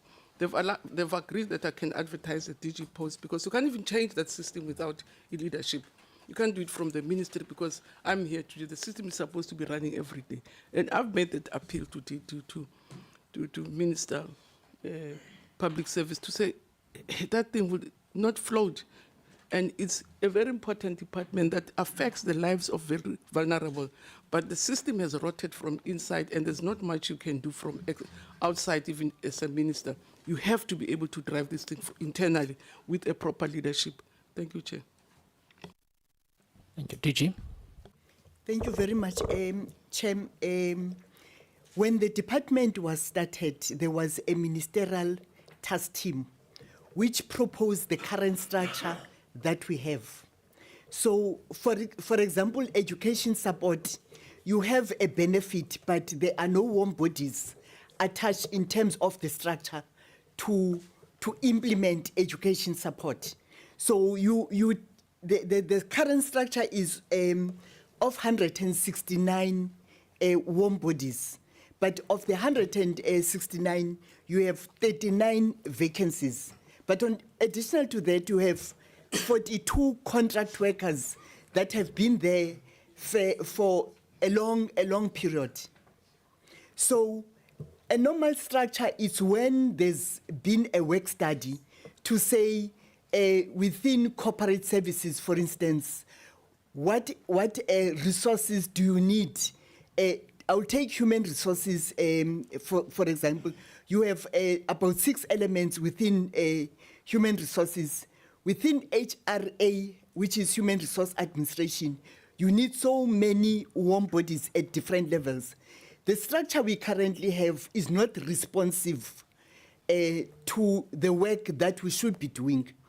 A case in point is this of internal audit. Internal audit having only 3 warm bodies to facilitate audit work within the department, which will be used by AG as a resource and as an outcome. So we lack a responsive structure in the department. All right, thanks very much, DG. Let me give I'll ask my questions last once the members have gone through. So I'll start here. So what we'll do is we'll take 4 members at a time. That excludes the Honorable Madlala, because you had your chance in the Honorable Skosana. So it's going to be Honorable Mente, Honorable Niehaus, Honorable Skosana, and Honorable Bila. You're going to pose your questions. If I can ask that we are concise, because I do want us to break at around 11:30 or so that we have enough time for Denel. So please, honorable members, go ahead. Thank you very much, Chair. Thank you, acting DG, and the clarifications by yourself and the minister. Now I need to understand your way forward, because everything else you have explained, it doesn't really require us to ask any further questions. The understanding is that the department doesn't exist. If it exists for the benefit of a few. Now also, having an appreciation of the transitional moment when the MKV was established, we had a mix of apartheid and the democracy. And even that ministerial committee or commission was not very much experienced with what we want to do and want to achieve for the new South Africa. And of course, military veterans were treated as the economic freedom fighters of the time. Now, we need to not create a space where we have different crops of South Africans. Because as you explain now, the demand of those that are in the MKV is that we are priority than other South Africans. Therefore, whether I have a qualification or I don't have it, for the fact that I was part of it, of a database which cannot be confirmed, because MKVs of that time and today, I'm sure half of them are gone. Naturally, nature has taken care of that. But the number keeps growing, and the number that you are servicing doesn't make sense. Hence, you are facing these demands. The people that are demanding, and if we were to ask in terms of the organogram and the officials that you have and their ages, vis-a-vis the qualifications, and they utilizing the system which has a memo that was designed to accommodate people who did not have an opportunity to get qualifications at the time. And now it's two different things. That's the first thing that I ask you or like you to do. Give us this structure which is pushing back simply because it has an advantage of using memos that were created for a different environment and want to push that for this environment. That organogram must give us the ages of the people and the qualifications thereof. Then number two is that, how far are we with the talks, or rather meetings, Minister, with the Public Service Minister? Because the Public Service Minister must come into place. We have a clear alignment. I think everyone now has seen, especially in this administration where there is a high demand of even the people each minister is employing in their office in terms of qualifications. So there should be that same demand at the MKV.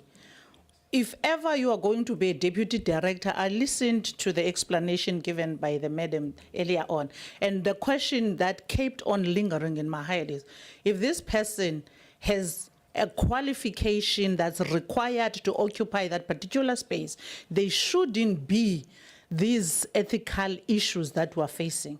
We have them simply because these people don't have the required qualifications. So do you have, in terms of the organogram, the DG is required to have the particular qualifications, a DDG is required to have a particular qualification, every head of department down to the very last, the cleaner or a gardener in the MKV. If that is not there, how far have we gone to achieve that in order to align it to what the minister is saying? This is what we are looking for as a department, as contrary to what is happening and taking place now. Now, the third thing is, I'm very much interested, Chair, on this one of MTN.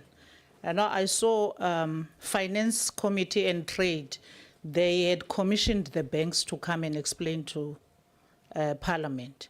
If this is going to take place, there are people who have created a monopoly of certain things.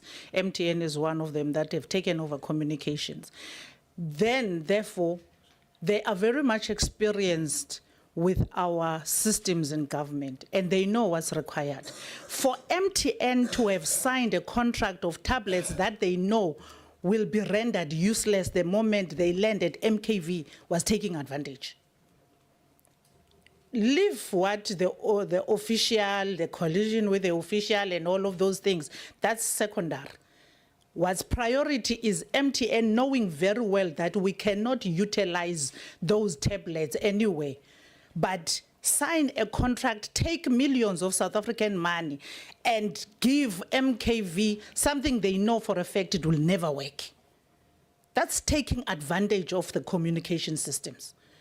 Simply because they know they have monopoly of that, there should be a way that they come to Parliament and an account, because we cannot have an MTN that takes advantage of the South Africans, especially in the environment of MKV where they know for a fact there is lack of experience. The last one, Chair, this internal audit, this service provider was now providing internal audit functions. They have limited scope, or rather they have a scope that they are given. Whatever you then establish that they was supposed to be part of the scope, however, it's outside the scope and therefore they can't provide answers or rather work on that particular thing. I have a discomfort because the first one, I don't know whether it was 12 months, now you are looking for the other one for 36 months. It did not give us anything. If anything, in terms of audit, MKV deteriorated. It went from better to worse with this service provider that's outside. Now, my problem is there someone who's designing a proper scope which is required for them to come, or we are going to see them in 3 years' time, Chair, being brought by SIU that they were given a little scope but paid so much amount, yet they did not deliver, because I'm foreseeing that we're going to see that. Now, who is designing a proper scope for these people? We'll get them, because the PES that is given to MKV must be audited, must be accounted for. Failure to have it internally, it's outsourced for now. You were insourcing. I'm very happy with that statement. However, the scope must be proper. Thank you, Chair. Thank you. Honorable House. Thank you, Chair. Chair, I want to concentrate on the issues of incompetence and also that we have to have consequence management. And I want to relate it directly to the issue of the database. Because it is clear that the database is clearly the gateway through which all military veterans must go. And if they are legitimate, they must be there and they must be able to receive the various privileges and rights provided in the Military Veterans Act of 2011. Now, Chair, there are serious problems with how the database are currently managed, not just because of the CETA issue, but also because of internal management within the department. And I want to ask some very directed and pertinent questions. I would like to understand, how is the capturing of that database done and by whom? Are there within that group of people who are doing the capturing also SANDF reservists involved? And secondly, if they are there, have they received a security clearance? Because my concern is, and here, Chair, is the difficulty, and I want to relate it to the department because they must understand this issue. There are whistleblowers within the department. There are also complaints that we as members of Parliament receive, written complaints, letters that get written to all of us. There are other members of the Portfolio Committee of Defence and Military Veterans that came here today. We receive that information. It's very important that we must be able to relate to that information, to ask questions on the basis of that information, to ask whether the database has got members on it that have been sneaked in, for instance, by SANDF reservists. And are there examples where SANDF reservists have even entered themselves onto the database? Chair, I ask all of this because we have been told by the department, also in the Portfolio Committee of Defence and Military Veterans, that in the third quarter, there's going to be an overspending problem with regards to the military veterans' pensions. And one would like to understand that whoever gets paid a pension is in fact legitimately a military veteran. So the point I'm making, Chair, is that it is very important that this process must be handled properly, that where there are wrong things happening in terms of the management of the database, that they should be exposed. And I do think overall the department have to make a distinction, and this is very important, a distinction between political meddling, which would be very wrong, and allowing political meddling to protect anyone who is doing wrong. And on the other hand, and I think that's what you were trying to say in terms of handling also those who are officials fairly, where there are whistleblowers, where there are concerns being raised about how the process in the department is unfolding, specifically, as I've said here, with regards to the database, that members of the Portfolio Committee on Defence and Military Veterans, and I would actually say members of Parliament in general, have got a right to garner that information, because that empowers those members of Parliament to be able to deal with the critical issues and concerns. I'll give you, and with this I conclude, Chair, an example of a message that I received last night from a military veteran who lives in Paarl. And he raised a concern, and I hope as I raise this issue, you will be able to clarify it. He said, I'm concerned about these issues that I've just explained to you, because we have now been told that for the rest, and I don't know if it's true or not, because I only received that information yesterday, so I hope the acting DG and the rest of the department will be able to clarify us. He says, we hear that for the rest of the financial year, it will not be possible to pay out to further applicants and those who are to appear on the list military pensions, military veteran pensions. We also hear that those who are approved will only be able to get some payment for 3 months back, even if they've been approved earlier. Now, this is information that I, as a member of Parliament, must take seriously, and I must find a way of being able to clarify it. And there has to be a distinction between a member of Parliament garnering information and asking questions on the basis of that information to get clarity, also in the service of the society that we work within. Because, for instance, members of the Portfolio Committee on Defence and Military Veterans literally receive, I wouldn't even say hundreds, but thousands of letters from military veterans, or those who claim to be military veterans, complaining. And part of the reason why that happens, Chair, and with this I end, part of the reason why that happens is because the systems in the department is dysfunctional. You know, I've gone through the exercise of phoning the call center, and I find myself holding on for hours. There's no response. Military veterans have the same experience, and out of frustration, they then end up, and I think correctly so, because we are their representatives, coming to us as members of Parliament, raising their concerns. And we have to make those concerns public.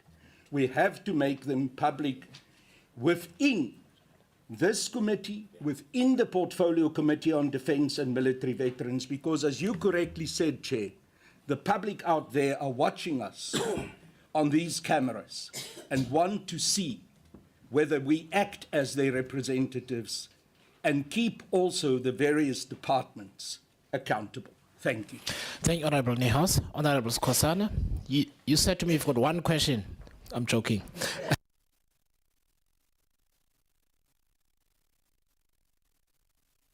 Thank you, Chair. I must say that almost all the questions, almost all, but not all. You know, the background which today I've heard here about the DMV, I'm not surprised of what I heard, but I guess I must declare that when it comes to the issue of Rama City, which I'm the founder of that city.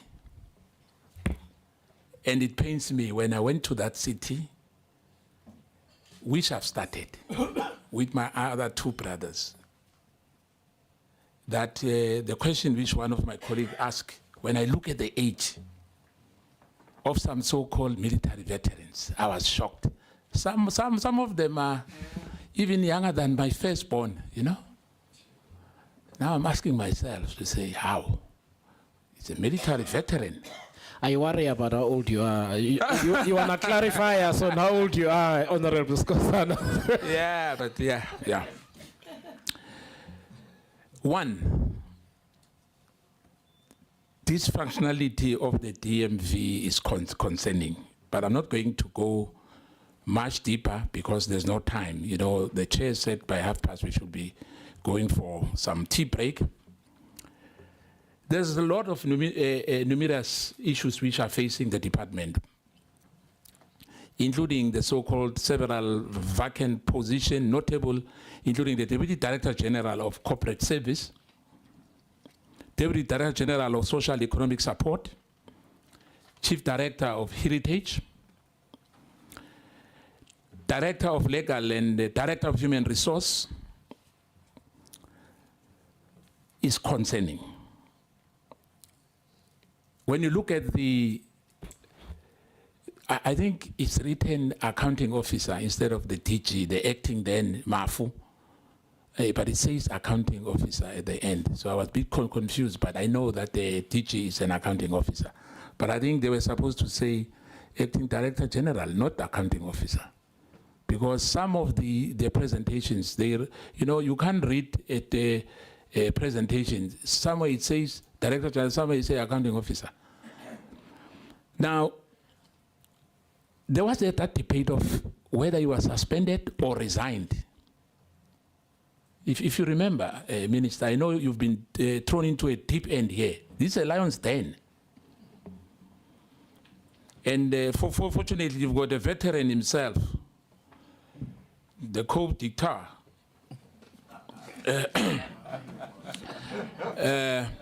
That's not for you. You know what happened last week during the week, Deputy Minister.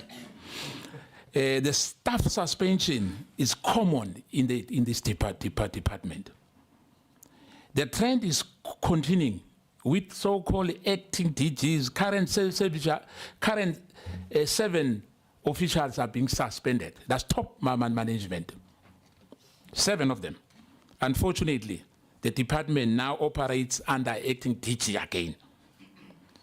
How many vacant and funded posts exist within the department? Why does the department have employees on contract since 2024? How many officials are suspended as we speak here? And for how long? And what are the charges against them? And what is their status? Internally, stroke subs. Is there any intention to appoint permanent DG? If so, when? The previous Deputy Minister reported that the senior officials, unfortunately, the director was suspended due to maladministration and corruption. And what is their current status and the outcome of the disciplinary cases? How does the department hold management meetings with a skeleton staff? How? Budget, they spoke about budget. I think you know that some of the houses there with the military veterans have no electricity.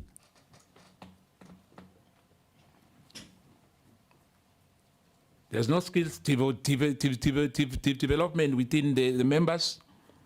Some funeral claims, some of our military veterans are living like a mapara. And it's a disgrace. People died for this freedom. Some of their kids, they can't even afford to pay for their school fees. Some of them want to erect the tombstone, they can't. Unpaid funeral claims. Fortunately, one of my members, he was a general. I had to bury him because I could see that there's no will. But they came into the funeral and sing our freedom songs. Top officials came in Mabupane. What plans are in place to address the unspending as the DMV returns budget funds annually. The AG told us that. Money is returned back, but our struggle veterans are struggling. Military veteran benefits, since the establishment of this department, it was expected to implement benefits in accordance with the Military Veteran Acts of 2011. However, 15 years later, we are here. Only few benefits have been rolled out. Some of them die because of terminal diseases, mental illnesses. You know that some of them were affected. Honoring and memorializing fallen military veterans, education training and skills development, employment placement facilitation, business opportunities, facilitation or advice, public transport subsidization or provision, pension, healthcare access, housing, and burial support. Lacks, you know, in the last, if you remember, I think there's the last 2 financial year, you had a qualified report. And I'll ask, are you going to turn things around with this skeleton stuff? Because I say, if you are acting, for me, skeleton stuff. Today, there's an acting DG, tomorrow is no longer there. Database verification, I think they've spoken about that. I'll leave that. Pension is a crucial benefit that could elevate the poor living standard and the conditions of our military veterans. A presidential task team was established to oversee this process, instilling hope among our veterans and better life for all of them. 2 years later, they are still awaiting relief, with applications either declined, not updated, or pending due to unclear document requirements. In November 2023, acting DG, only few members alleged reported to receive their pension. What are the plans for rollout of this pension for our military veterans? How many military veterans have received their pension to date, and how many are outstanding? My last 2 questions, Chair, through you, because I'm going to leave. It will be for Denel. I'm going to ask for that, Chair, and perhaps my colleagues will relate to me if we are not answered before I leave here. But on the last one, for the military veterans, are any veterans or beneficiaries currently employed within municipalities or government institutions? Please list the institutions that have employed them.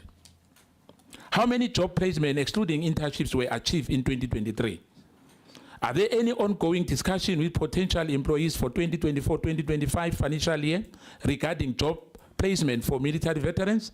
If so, please provide the details. Does the department coordinate training with an umbrella body, SANVA? The relationship between the South African National Military Veterans Association and the DMV has been inconsistent after, or often depending on the acting Director General. Engagements with SAMFA, the acting Director General engaged with SAMFA, but lately bypassing the association and engaging directly with members, which was supposed to be held in 2018.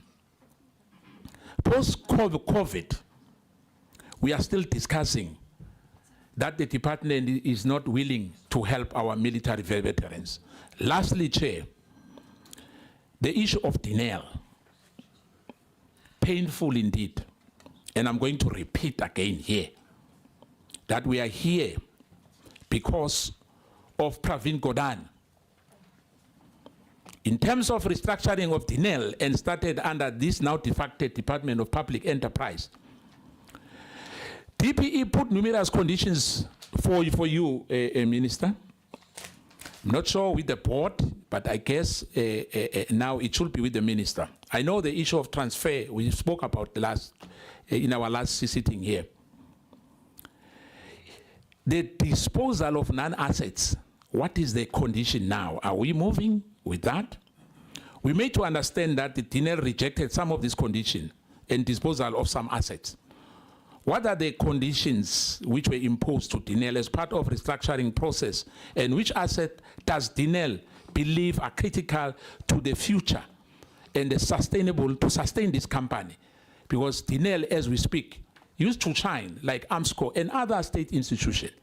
But we are sitting today where our people are still waiting for the service delivery, in particular with these SOEs. I know the chairperson, Gloria Sirobi, you know, it's got accolades where he used to chair. And I hope you will turn these things around. But this thing stands now. Perhaps with the TPE no longer inexistent. And I know some of my colleagues, you know, I heard when I was mentioning Pravin Gordhan, they are catching feelings. And equivocally so. We are in this state because of Pravin Gordhan. All the state institutions, all the SOEs. So unshamedly so. We are in this position because of him. And hopefully the future generation, it's not about qualification, it's about ethics. It's about ethics. If people are not ethical, I can tell you, you can bring all the PhDs to run this department and all these educationists and academics and professors. We are in this copper, we are hearing billions are missing, as I said in the last meeting here. They are not missing anywhere. They are looting the money. Thank you. Thank you, Honorable Skosana. Honorable Bila. Thank you so much, Honorable Chairperson. Good morning to the Minister and the Deputy Ministers, honorable members, and the staff from DMV and Denel. I think I have two questions to ask. The first one is about the quality of financial statements, which remain uncorrected, and this led to the financial statement being unreliable and not credible for decision making. So according to the AGSA, they are constantly identifying misstatement in the financial statements. My question is there any support that the internal audit unit provide in its oversight function? And if yes, why do similar repeat findings continue to occur? Number two, I've been disturbed by a statement that says during the period of long-term precautionary suspensions, certain contracts or procurement were concluded without due processes being observed. I just want to check with you, Acting DG, where the procurement process is also on long-term precautionary suspension with those officials, because according to my understanding, those who were left in the office have to follow the procurement processes because they are there. So when you say because of the long-term precautionary suspension that led to the procurement processes not to be followed, I don't understand that statement. Can we please get clarity on this statement? Thank you. Over to you.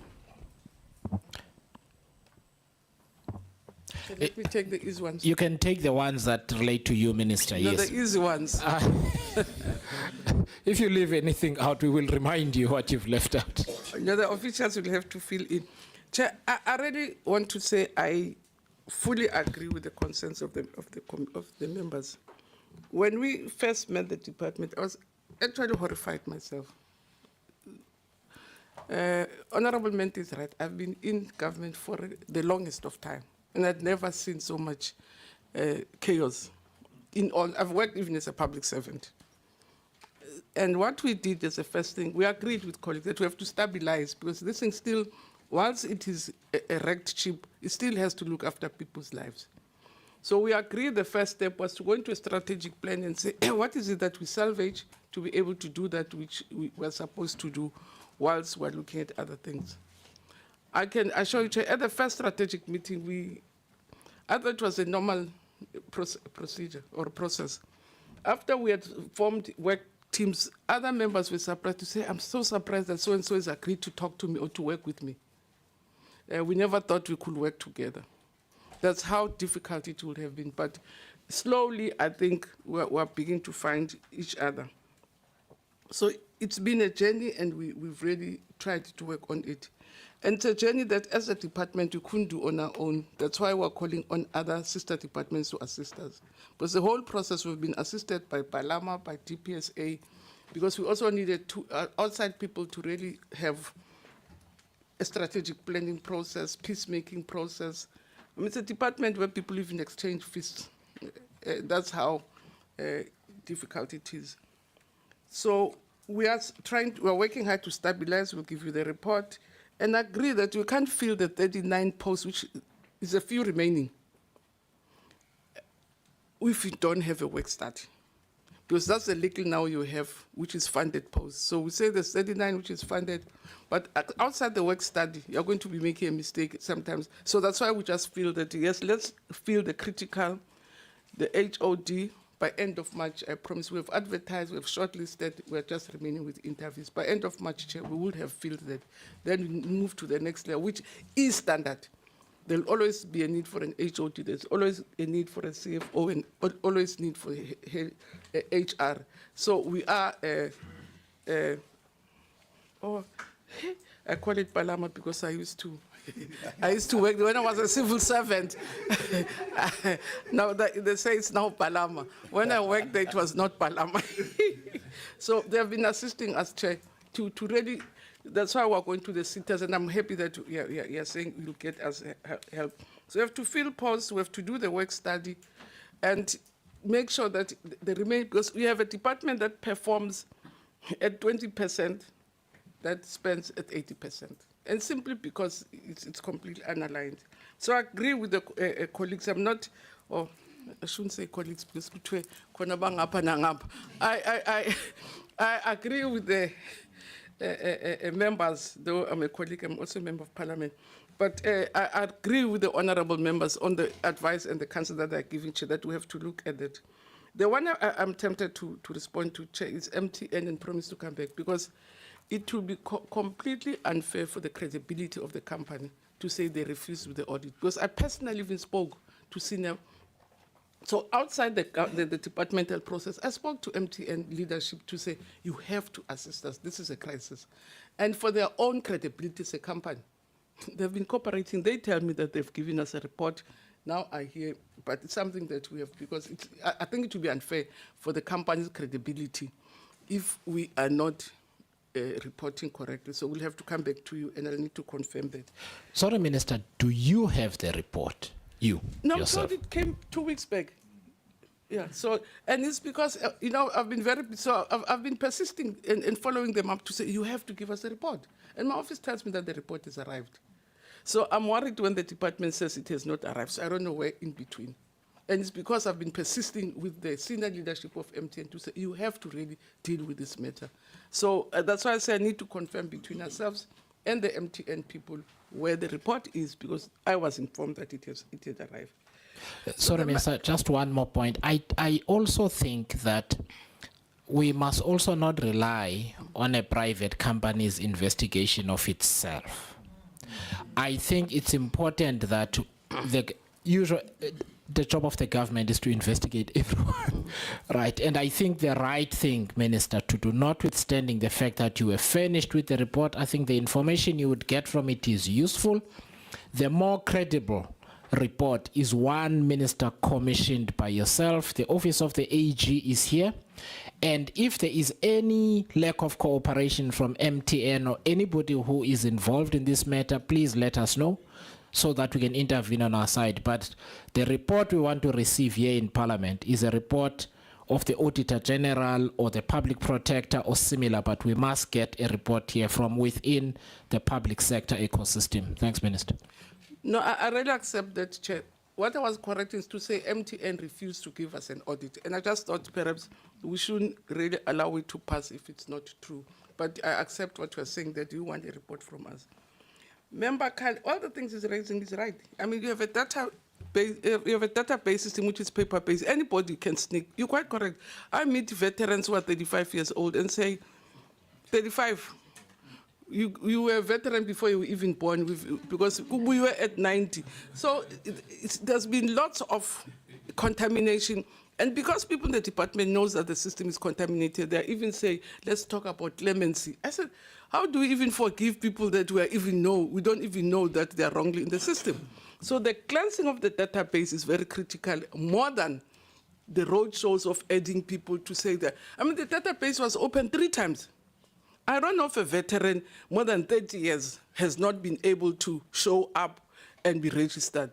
So there's constant opening, but this one of roadshows, I mean, I had to ask colleagues to say, don't go on roadshows. Who are these people that are recruiting? Because we were more than 30 years back. So who are these people that were still registering? They have to come through their generals. There's a clear way of verifying if you were a veteran. You must say, how did you go out? Who received you? Where were you? It's a very clear test that you have to pass. And if you can't be on the database. But it's very corrupted. He's right to say there are S&8, there are people who are trained as defense force, I'm told. I've not seen them. When they were not accepted as, now they have a force number. When they didn't come into the army, they are veterans because they have a force number, they go and register as a veteran. That's why we have your 35-year-old veterans. As a result, you are unable to deal with the needs of people. So the verification is very important, not the registration. It's a verification. And making sure that we use ICTs, because paper-based, anybody can put in everybody. Anybody won't know how they came. As I said, we'll appoint chair. I've said we've advertised, we've shortlisted, we're going to interview.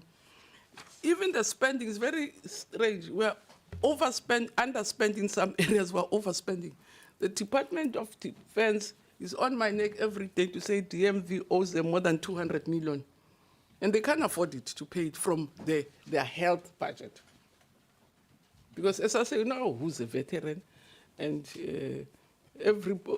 anybody, even wannabes are in the veterans list. So I'm saying, yes, there's overspending, there's underspending, and we have to make sure that in critical areas like health, we don't underspend until such time we're not able to assist.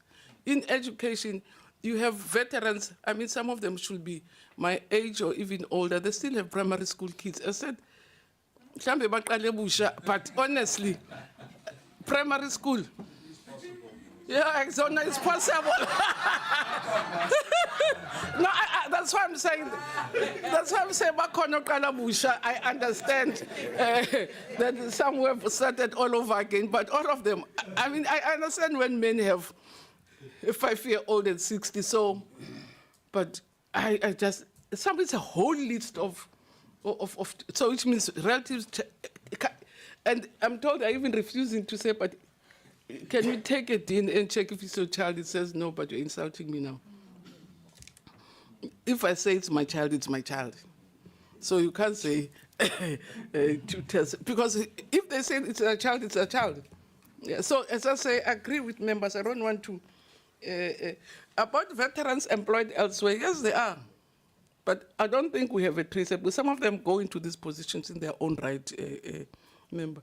I mean, my advisor is a military veteran. He's working with me.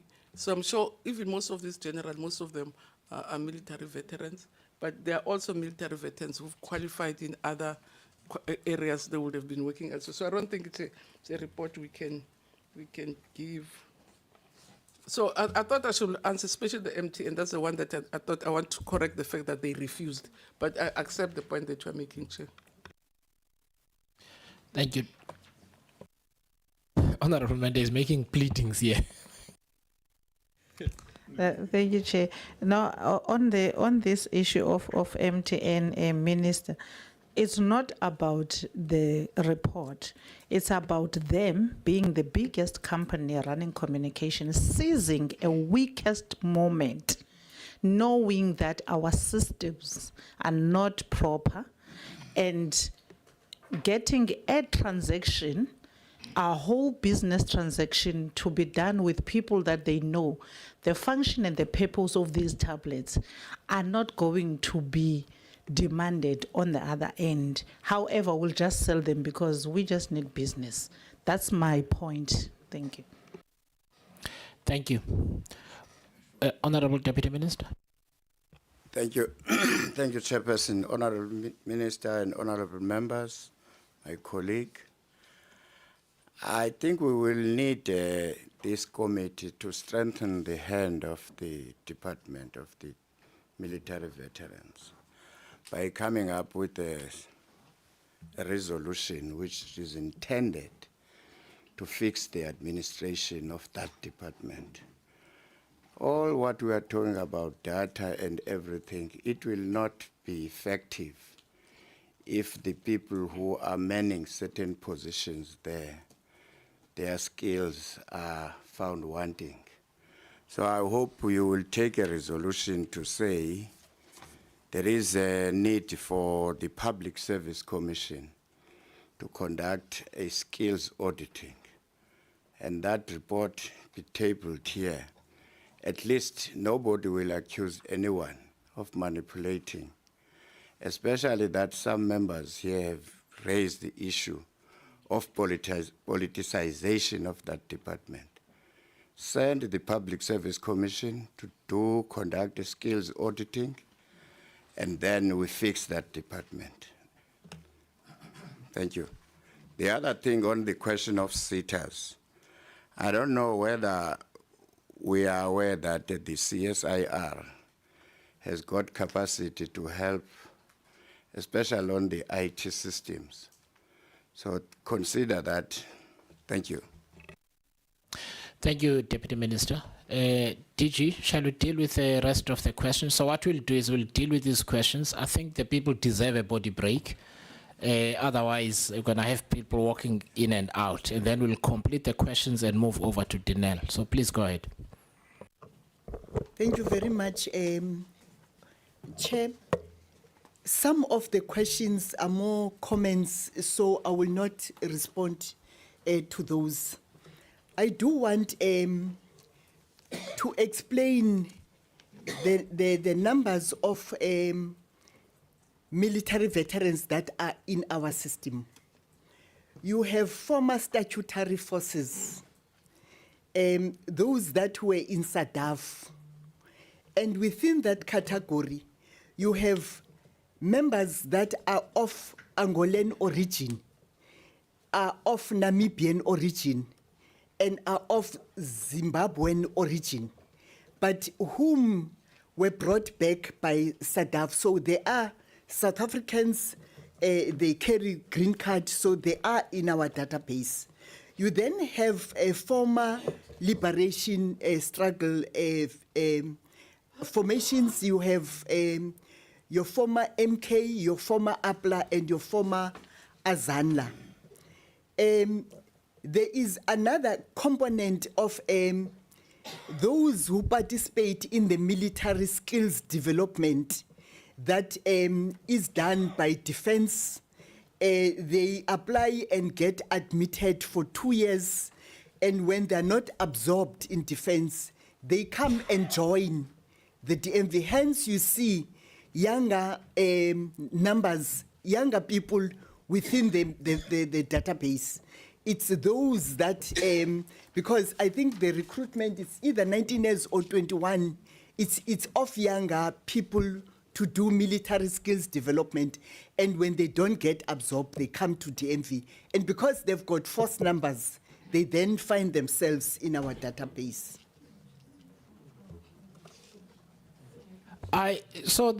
When you say they find themselves, that term supposes that they nothing. So there is no active facilitation of this. So I'm trying to. So I get the fact that there is a generic term, military veteran, somebody who's serving now. When they retire, they are a military veteran, right? Or somebody who's discharged. I just need. I'm worried about people finding themselves. They can't find themselves. Somebody facilitates the entire thing. I withdraw. Please, sorry but I need to ask a question of clarification. There's always the allegation that the statutory forces do not have a problem to appear on the database. It's those from the non-statutory forces, MK, MVA, APLA, as you mentioned, etc. Now, my concern is, because the basic situation of those statutory forces just having been rolled over from the old SADF to the SANDF and into the database of the Department of Military Veterans, they find themselves in terms of the category of the acting DG there. And it is the battle of the non-statutory forces, of the MK military veterans, of the APLA veterans, that is the real problem. Can you please clarify for us on that? Is it true that the statutory forces are just finding themselves in the database? Thank you. Okay, so just complete your questions, and then if you've left anything out, we will, but please deal with the follow-ups that have already been asked, but complete your answers, because there were lots of, for instance, Honorable Skosana had lots of questions that he had, and you have not dealt with them specifically. They were very specific. Now, if there's detail you don't have to hand, you can say to us, you'll send it in writing, but don't leave it. Chair, please allow me to withdraw the term they find themselves. But what I meant was they apply to be included in the database. And it's easier for them because they have force numbers.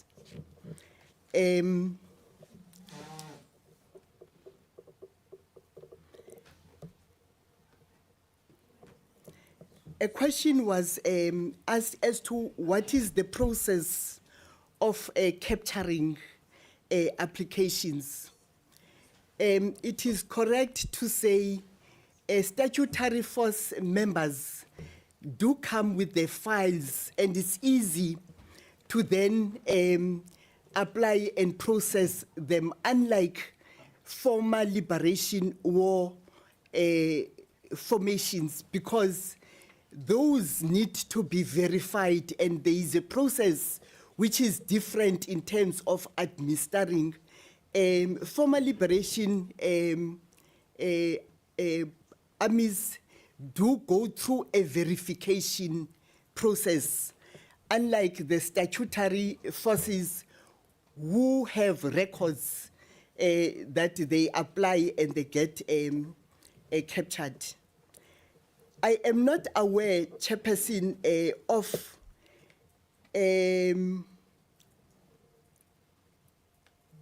reserve force members that are operating within the database. I'm not aware of it. What I know is that it is officials employed by the department that work in the database.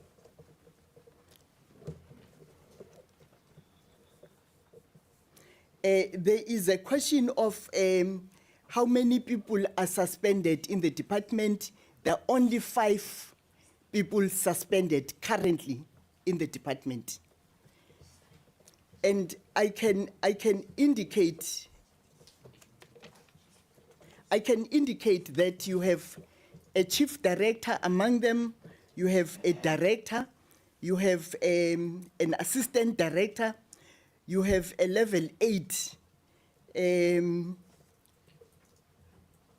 I might be, but there are only 2 senior managers, no, 3 senior managers of them. You've got a chief director, 2 directors, and an assistant director and a junior official. So there are 5 in all.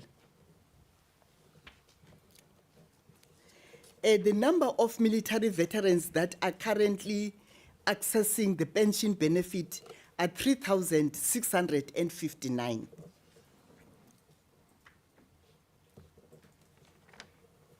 I do want to indicate that yes, there is a pressure on the budget of a pension benefit. in that the demand is higher and the budget, because it was disbursed for the first time in the previous year. So the demand is high, and the people who are currently benefiting is 3,659. There are other applications that are not processed, but we are paying every month. And once you accept and start paying, you pay for the rest of the month. I've alluded to the fact that vacancies in the department are 39, and that there are 42 contract workers against 169 funded positions.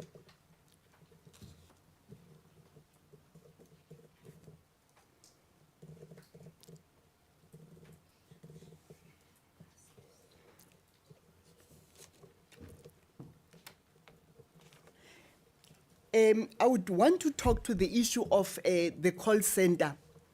Yes, there are problems within the call center.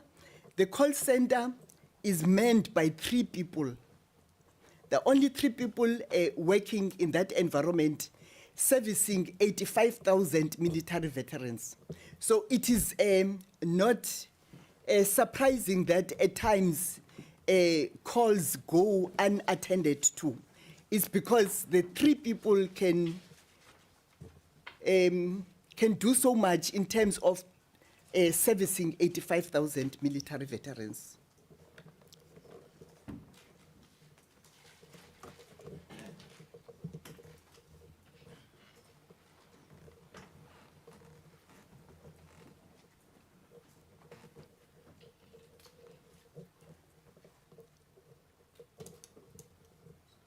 I will allow CFO to deal with the issue of financial statements.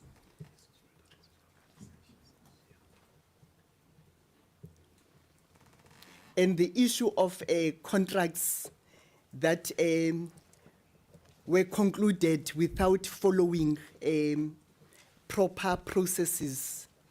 CFO. Thank you, TG.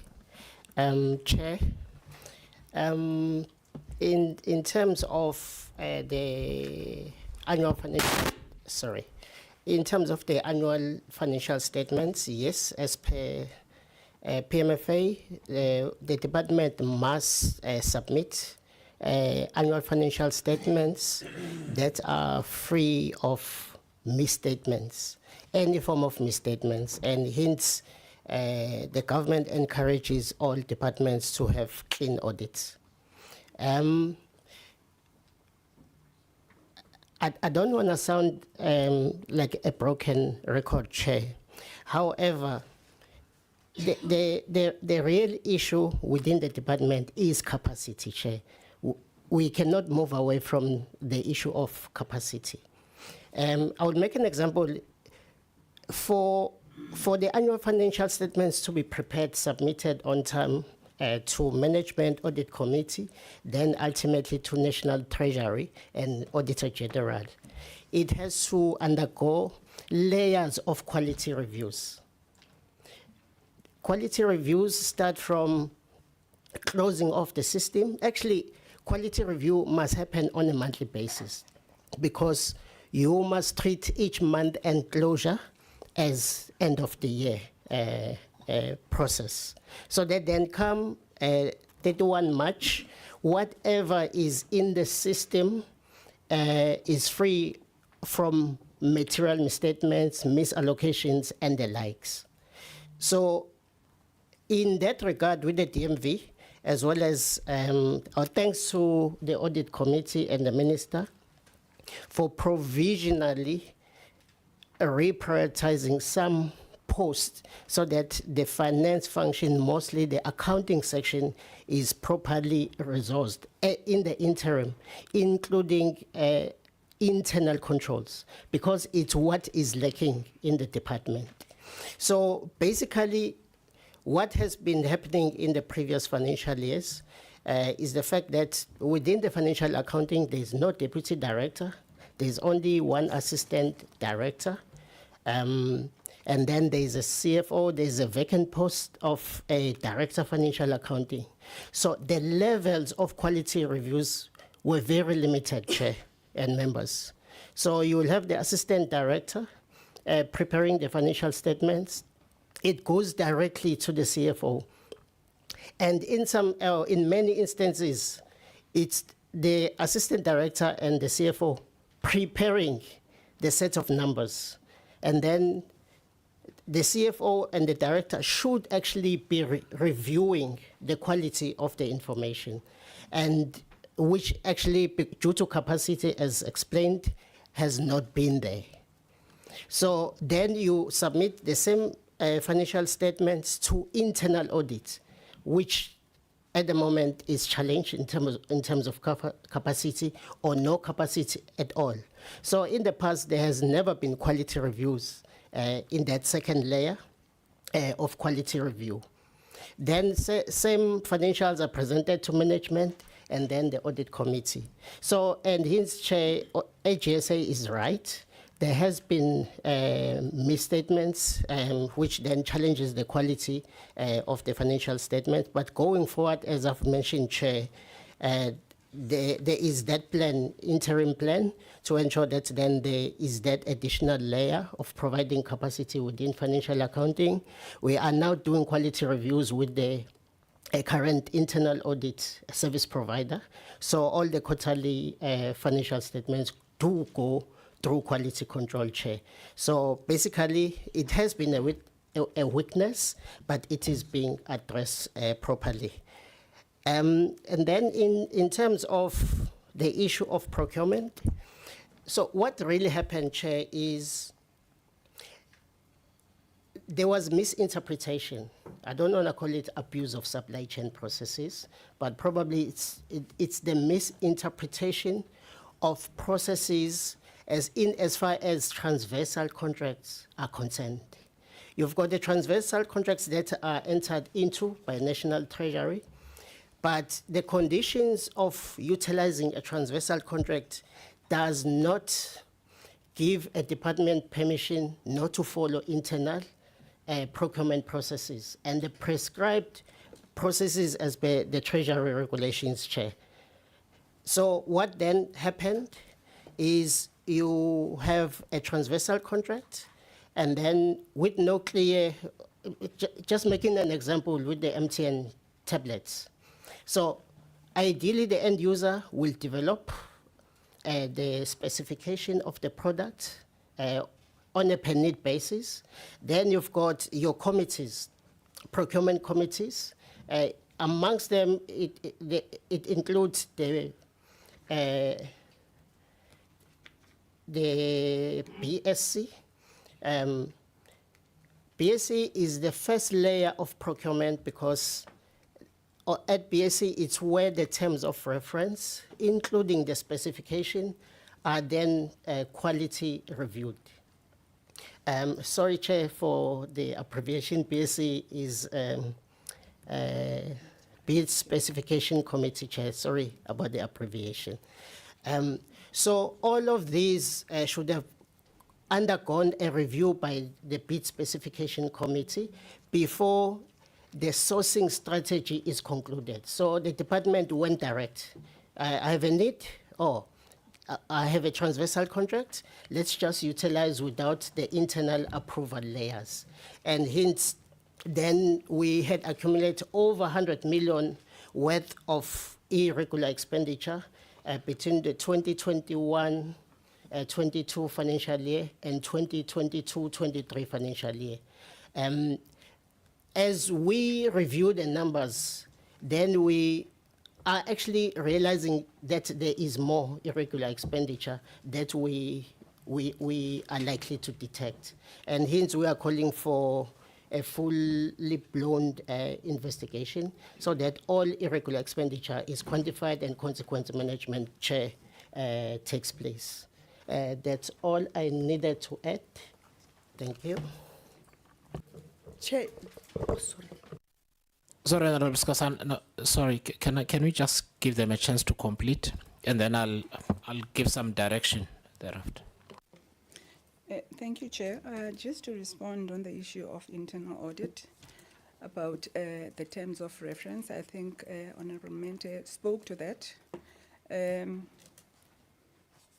When we came on board, which was halfway through the 2024 financial year that we're discussing now, we came to the conclusion that internal audit, that layer of assurance, because it doesn't exist, we need to move swiftly to have an internal audit, because we're not going to have financials that are submitted without that layer of assurance. However, because of time constraints, we then made a decision that let us have a stopgap of 6 months while we do the 36 months appointment of a service provider. So this is how the 6 months came about, and the financials that we're talking about were actually reviewed by that internal audit. But subsequent to that, there is an audit plan that has been approved by the audit committee that is risk-based, and they have actually performed according to that plan. And the audit committee has satisfied itself as well as to the terms of reference that have been given to internal audit. So we are actually happy with the terms of reference and what progress has been made in this current year, because they've now been in place for this 25 financial year. That's the one thing. And then the other issue, I think that is a huge risk that we have actually brought up with the minister as well. This capacity issue is more complex in the sense that there is concentration risk. You have institutional knowledge residing with just 2 people. And if anything happens to the 2 people, to one of the 2 people, then what does that do to business continuity? This is why we actually insisted that the DPSA be approached to have these critical positions filled in. I think someone spoke about investigations, the fact that there is reliance on a service provider in this one case. However, when we came on board, there were actually 5 matters that the audit committee picked up as matters that should have been reported as material irregularity. And this is why we asked that a proclamation be applied for to have the SIU look into those matters. But 3 of those were already sitting with the Hawks. So 3 of those matters are being investigated by the Hawks, but internally we said, let us have an investigation into these 5 matters that we believe should have been reported as material irregularity. So it's awaiting a proclamation so that we can then continue with that investigation. I think I have dealt with the ones that I... Thank you. Thank you very much. So can I do this? So there were lots of questions asked. My colleagues here have been taking questions. There are some gaps. It really has been 3 hours. Otherwise, we're not going to have a chair sitting here if we don't take a break. But what I want to say, Minister, in closing for this part, because I think the matters have been ventilated a lot, and we're going to give the rest of the members, when we return, a chance to complete the discussion. And I will just maybe set out a timeline. Firstly, Minister, I think that the committee has recognized that it's a new portfolio for you, and there are international complications that you've had to deal with at the same time. So there is a level of sympathy from the committee for that. But this is your one and only chance to say it's a disaster. As Honorable Mente said, what we want to know is what's going to be done about it. I think a reasonable timetable is the following. There is going to be hopefully a budget, national budget tabled. Then we are going to have the budget votes. The budget votes will also set out the priorities right across your estate. That should also give you sufficient time between yourself, the deputy ministers, the Secretary of Defense, the DG of DMV, to be quite clear about what is funded and what can happen and so on. And so we will then have to have a conversation following the budget vote of the Department of Defense and military veterans, because now we are not talking in theory. we are talking about things that have actually been committed to Parliament. Our expectation is that most, if not all, the issues that we have canvassed here appear in your plans, because it is that plan that we are going to use to hold you accountable. So that is the first thing. The second thing I want to say is that my colleague here, Denel from the Secretariat, has joined us. One of the ways the committee is going to be working is a regular interaction between ourselves and government departments. So we provide oversight. We are not targeting people. We work from the assumption that we're trying to achieve the same outcome. There are issues raised right across the Department of Defense into the Department of Military Veterans. There are issues of leadership right across the state, whether it is in defense or it is in the Department of Military Veterans. There will need to be an answer for that. Secondly, there are issues of governance. So we will need to be clear about what the interventions are going to be. Thirdly, there are issues of financial management. Fourthly, there are issues relating to supply chain. And fifth, there are issues relating to the meeting or failure to meet targets. So there are 5 things that are going to be the subject of interaction. We will, in the manner that we work, ask for regular reports in writing in the form of submissions, so that we can then determine whether a hearing is necessary or not. But this first one is going to be necessary following the budget votes and so on, because we're not talking about what's called in isiXhosa ikate sengxoweni. We're talking about something that has now been committed to Parliament as something that is going to happen. I think ideally, Minister, what we want to see is that by the time we see the next Auditor General's report, we have worked closely together to achieve improving outcomes right across the estate. What we cannot have in future is all of us sitting here and saying it's a disaster, it's a train wreck, we can't solve this problem. We must now work with solutions. So, Minister, I've given you 5 themes. We may, following further consultations with the committee, have further issues that need to be canvassed, but it's important. There were also some issues, for instance, relating to understand that the estate you deal with is somewhat complex. And one of the things we will canvass with you is how, between yourself and the deputy ministers, you are working together in order to make sure that you achieve the outcomes. Because fixing this is not about writing memos. It really needs tough intervention by yourself. It needs tough intervention by the committee. And in the process, we will occasionally punch one another. But hopefully no broken noses, Minister, proverbially. I also want to say, I finally know why Honorable Niehaus has been missing some meetings. He's been on the phone with the call center of the Department of Military Veterans. You are finally excused.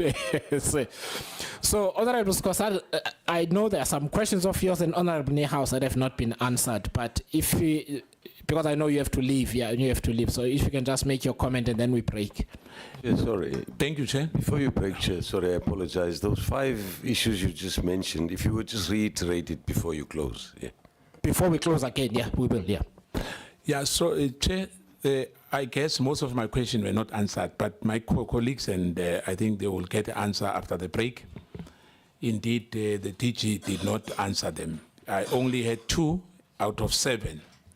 But my only question now, which I did not mention, when he spoke about the issue of military veterans as well, I wanted to ask about, you know, in the early 90s, we had the so-called SDU.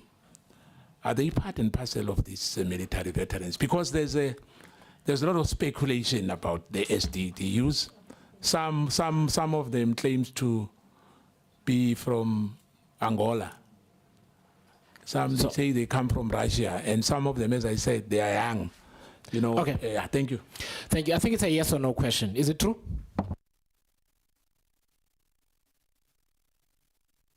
Are members of the former self-defense units treated as veterans? Yes? No? It's a very straight question.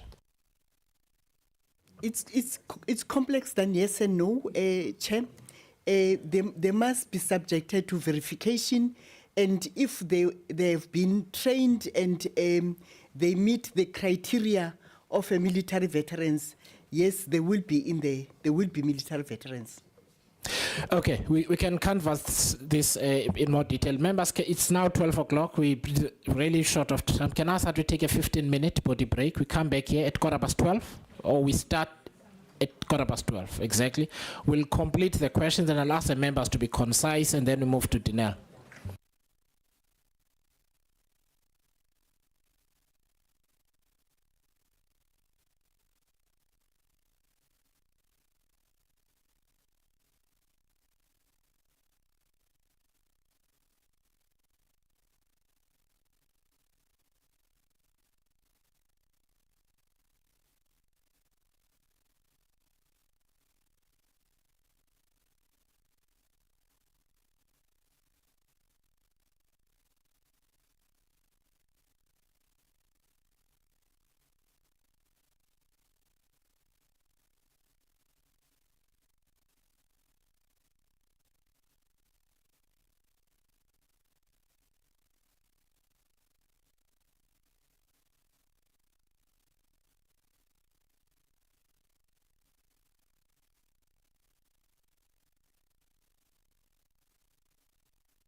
Honorable members, shall we begin? The deputy ministers, have they deserted as minister, or? I wouldn't want to accuse a general of desertion, but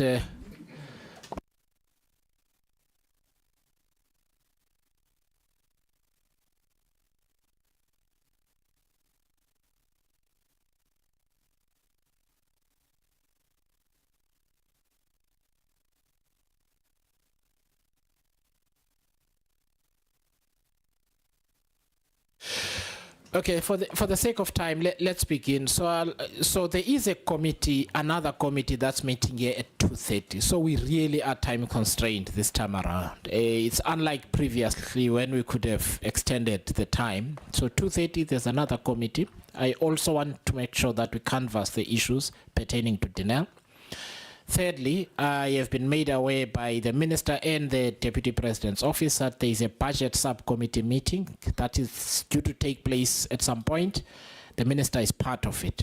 So at the point where it is going to take place, hopefully it's after we finish, but in the event that is before, I have spoken to the Minister, the Deputy Ministers will remain, and the Minister will attend to that engagement. I am satisfied that the issues at a high level that we need to canvass with the Minister, the timelines that we're going to work on, have been made clear during the course of this meeting. For now, the Minister is here, but when that call comes, I have acceded to that request. Honorable members, can I ask, given the constraints of time, that we really ask concise questions of the Minister and the DMV colleagues that are here, so that we can then move to Denel and we can finish for the next committee meeting, so that we don't inconvenience our parliamentary colleagues. Thank you very much. Honorable Bila, you had asked questions, so I'm going to start with Honorable Neil May. In fact, we'll deal with all the members at once, and then if you could please respond. Thank you.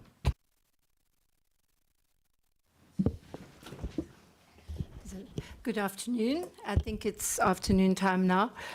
Chair, so we're now on Denel. No, we're still... No, we're finishing with DMV. So if you are going to ask about Denel, you've got time, so we can move on. But if you've got a question for DMV, so that we can close that discussion, please do. No, Chair, other than to say that there should be some support for military veterans that are busy, that are employed in municipalities. And I think that is one of the areas that we would want you to support. There's a lot that they can do with regards to coastal protection and especially infrastructure.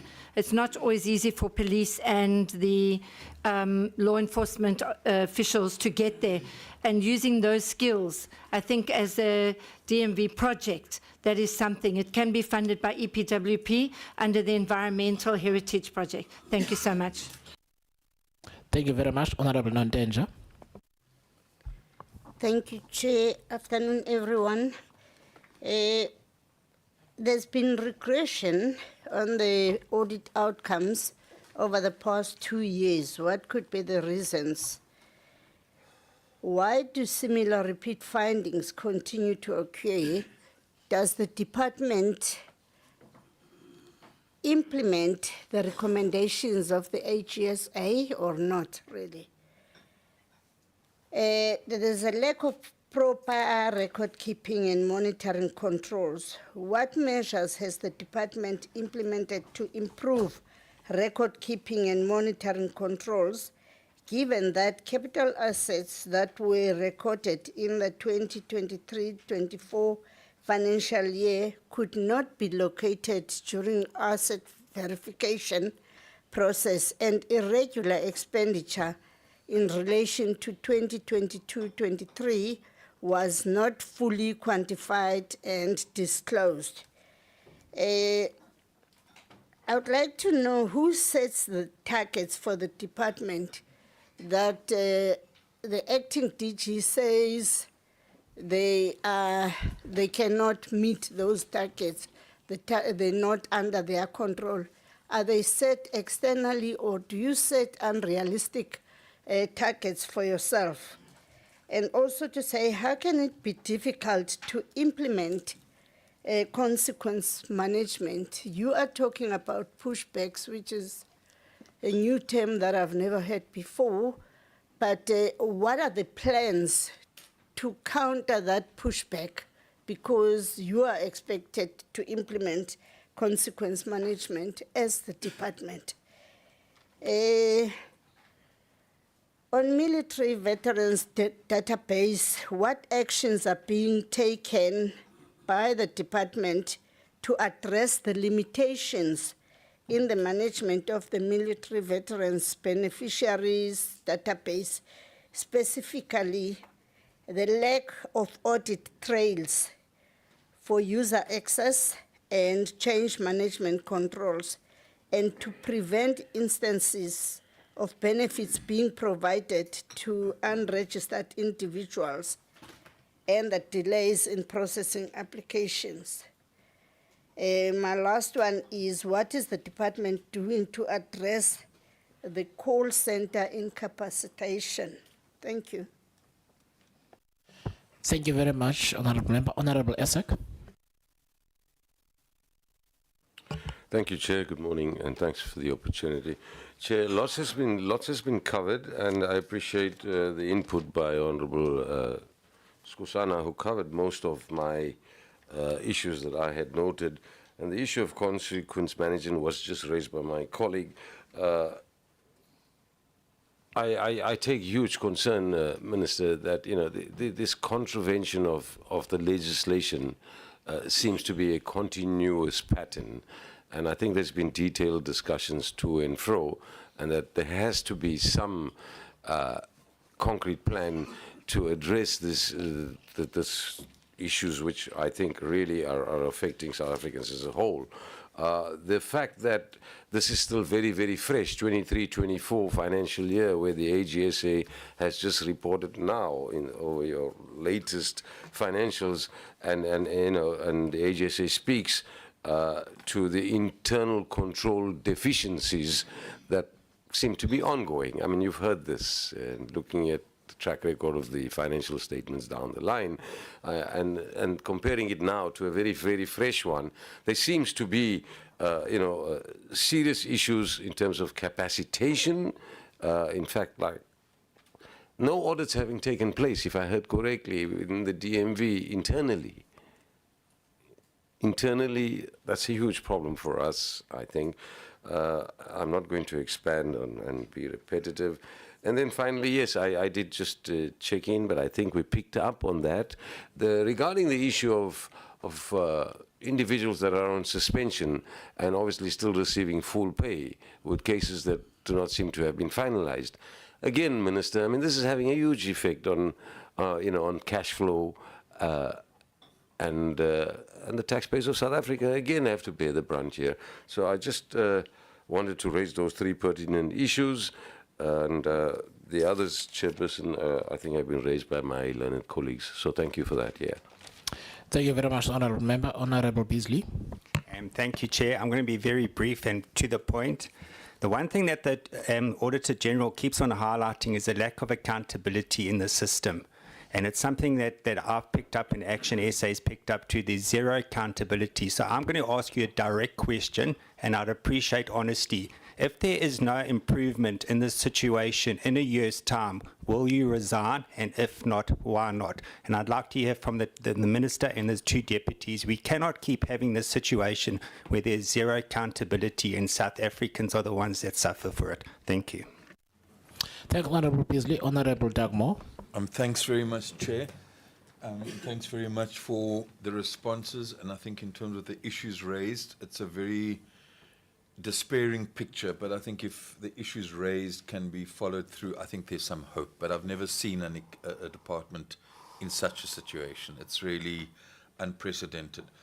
Two questions. There is reference in slide 4 to 4 senior managers that were placed on precautionary suspension for close to 2 years from the middle of 2021, 2022. I would just like to ask, can you tell us, in terms of those 4 senior managers, where are we? I think it links to it. And my other question is, while all this dysfunctionality continues, a lot of people on the ground, military veterans, come to us, and I just want to give one specific case, there is a non-statutory military veteran, force number. He passed away. The question which, in all my inquiries, doesn't seem to be answered is the wife of that deceased military veteran who was receiving a pension, must be one of the 3,000 odd that were receiving, is she entitled to take over that pension or not? Because up to now, I've tried all sorts, and I can't get an answer, and the wife of the deceased war veteran with a force number is not being given guidance. I'd just like to know the answer to that question. Thanks, Chair. Thank you very much. Honourable Atkinson. Thanks very much, Chair. Chair, I think if nothing else, over the last 7 months on Scopa, we've seen right across government huge wastage of money and money misappropriated and misspent. And particularly when we're in an issue now, looking at VAT increases or no VAT increases, this is all paid for by the residents of South Africa, by the citizens of South Africa, out of their own hard-working money. And I honestly don't think we can go and ask people to pay higher taxes when we see situations like this as well. So this leads me to the other point that was alluded to, no one else has really picked up on, is the means testing of benefits payable by the Department of Military Veterans. There's something really strange about us paying for the school fees of a millionaire who lives in Stain City. And in fact, anyone who has done very well out of the state, that's kind of their payback. And I'm not sure why they should then be benefiting out of something that's really there for people who might have fallen on hard times or are finding themselves finding it very difficult to come out. So I would think that one of the things that needs to be done when we look at, when the Minister looks at reassessing this department, is to look at means testing benefits. You know, it goes back to my point. That millionaire on Stain City is actually being funded by the poor taxpayers of South Africa, hardworking taxpayers, and there's something quite immoral about that. So I think we need to bear that in mind. We need to bear in mind where the money comes from, and we need to bear in mind that really only the most deserving should be getting benefit out of this. And maybe that's one of the reasons why they're finding it difficult to pay pensions, is that some of the money gets quite seriously misallocated. So in line with a lot of other stuff that we've been dealing with over the last 7 months, this is something else that really does require serious attention. You know, and also the structure of the department, the fact that there are a number of people, a number of senior people who haven't been at work for many, many months. There does seem to be a lot of wastage in the department. I think for the sake of our hard-working and long-suffering taxpayer, we need to get this resolved. Thank you. Thank you. Honourable Member at the back, you... Okay.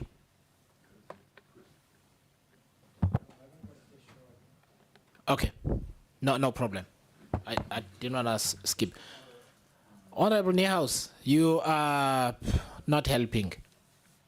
Chair, I just want to clarify something. It's just a short follow-up. I just want to confirm to the acting DG that there are actually SANDF reservists involved in data capturing. And there has been an official that has been suspended for having done so. And I thought I should share it with you because I don't want to say that you are lying.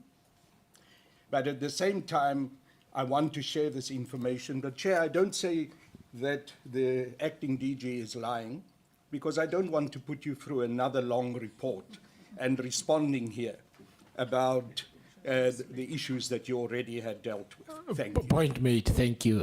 Can we respond to each of those questions substantively but concisely, please? Minister, let me begin with you. You were asked a very concise question by Honourable Beasley, which I think, yeah, you can answer quickly. No, Chair, my answer, with due respect, I'm here as a minister deployed by the majority party, not by. So if I have difficulties, I'll go to them, not to the committee or to public. So if the people deployed me are not happy with me, they'll come back to me. So I can't even commit myself to that because it's a matter between myself and those that deployed me, not for the committee. Okay, I think the answer is no. TJ, please. Sorry? Okay. Take it now, if you want it. I've answered you. Now, on a serious note,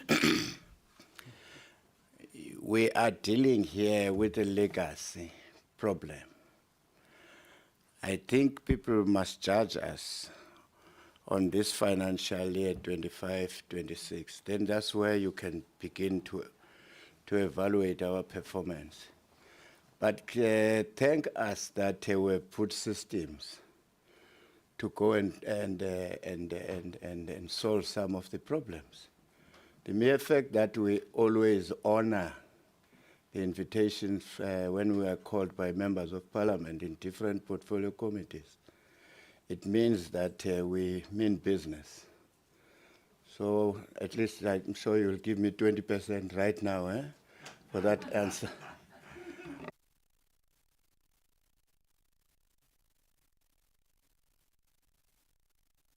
Thank you very much. I think you will appreciate the fact that you also sympathize with us, because we just inherited a number of complex issues. Hopefully in the near future you can see that there is light in the tunnel. We are committed to make the situation better. It won't be 100%, but just to make, you can see we're facing a very much difficult questions here. But we are making it, we are in that process, but we agree that the department indeed is in a mess. Thank you. Let's hope it will not be a light of an on. Yeah, I decided not to say so. DG, please, if you could deal with the members' questions. Thank you, Honorable Chair. I'm going to talk to the 4 suspended senior managers.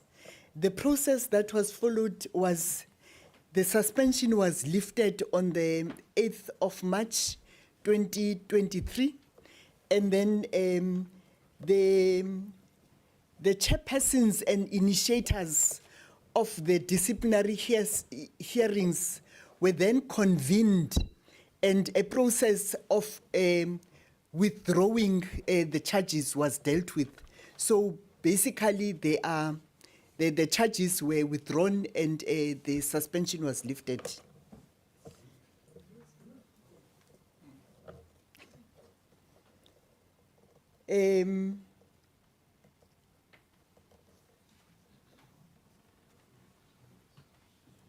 CFO, you can answer as I'm trying to tick the questions, those that have financial implications.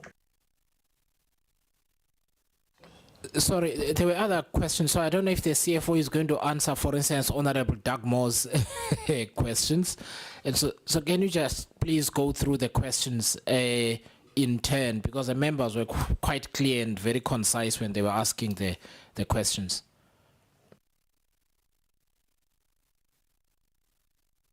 Chair, let me ask the question of the pension. When a military veteran is deceased, the spouse is entitled to half of the amount that the member was getting. All the spouse must do is to apply through DMV, and then we then advise JIPA, and then they will process. Chair, I know we're not supposed to follow up, but I Sure. engage directly with the DG on that, given this particular matter. Okay. Yeah, so you will engage with the DG. Yeah, I mean, the answer is clear. The answer is clear. My frustration, and that's why I raised it here, was to get that answer which has been provided now was an answer that the widow just could not get anywhere. That's what she was trying to establish. So we've got that answer. I need to now, just as a member of parliament, follow up to see that half of the pension is actually paid to her. It's 2 years since the death. Thanks, and please do that, Honourable. I mean, if there are other problems in the system like that, please let us know, because I'm thinking that if the call center takes as long as Honourable Niehaus says, they might encounter exactly the kind of outcome that Honourable Dagmo is referring to. But DG, please, there were questions from the Honourable members which were very specific. Please deal with them. The strategies on the call center capacitation, that the capacitation will be dealt with as we are going through the structure. Otherwise, as it is, it's difficult to address the issues. We need to capacitate, yes, but we must have the posts that are approved and are funded. Delays in the application of processing for inclusion in the database. The delays are mainly from the side of the non-statutory forces, because they must go through a verification process. There has been a stoppage in that committee, but the department is in the process of re-initiating so that those verification processes can actually be held, and when recommended, then people will be processed and be included in the database. Limitation, lack of audit trails. There are processes in the department that deal with audit trails. I will make an example to illustrate my answer. If, for instance, a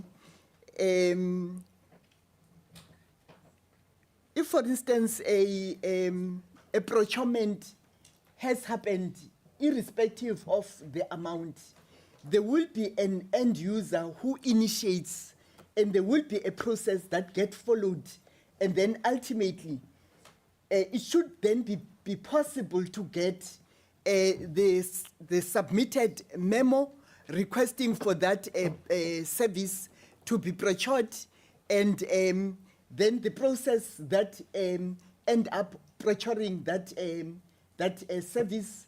So there will be audit trail, but because the department doesn't have systems and it's paper-based, at times when you want records, you find that they are misplaced or they're no longer available. But if you were to deal with the current year, you will get paper trail of the processes.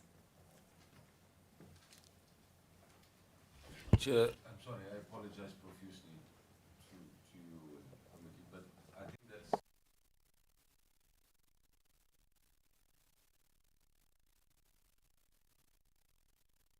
I highlighted very clearly that in the latest financial year, 23-24, where the AGSA is very, very explicit and clear and says that there has been absolute internal control deficiencies.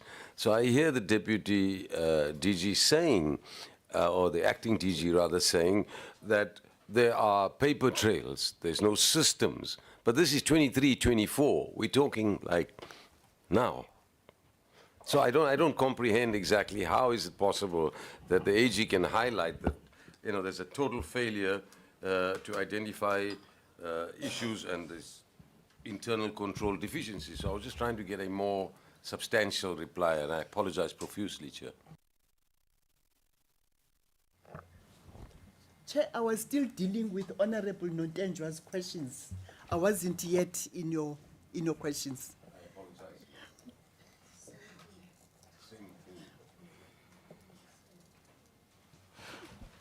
apologize. Please continue, DG. And can I ask the members that we let the DG finish, and then we'll take things from there. We will follow up as a department on the suggestion that was sponsored by the member of having military veterans working in local government in infrastructural protection. We will do that, and thank you for the advice. CFO will deal with a regression and irregular expenditure related and financial related issues. Then I'll come back if there are any others that are not responded to. CFO. Thank you, DG. Thank you, Chair, members. On the presentation or the report that we submitted, Chair, we have put the timelines in terms of the audit outcomes of the department. But maybe zooming into 22-23 and 23-24, when there was a regression in the audit opinion, maybe it's important then we explain the position of the department and what led to it. Part of the introduction, Chair, we have taken the committee back on the journey since 2021-22 financial year, where there were suspensions in the department, and hence then we have then highlighted that there was usage of transversal contracts generally to then procure certain services, including what has already been mentioned, MTN, the roller drum machines, amongst other things. So that lapse in internal controls has got a spill-off into the period in which then there were regression in the audit outcomes of the department. And mainly in the 22-23 was the fact that the department, because there was no proper handover when the officials returned from suspensions, there was just deliberate act of not handing over all the documents, including procurement documents. And hence, then it was very difficult, I must say, Chair, to then prepare the annual financial statements in a credible manner, mostly around the issue of irregular expenditure. And hence, in the 22-23, the area of qualification was purely completeness on irregular expenditure, because there were a lot more other transactions that could have taken place which management could not easily detect due to legacy issues of suspensions. And that had a spill-off into the 23-24. However, then the areas of qualification increased. It was not only irregular expenditure, it was now assets. And hence then management has taken a decision to then clear those matters. Around the irregular expenditure, we are working with AGSA to ensure that whatever they had detected as uncorrected mistakes, which was around 6.5 million, now it is being addressed.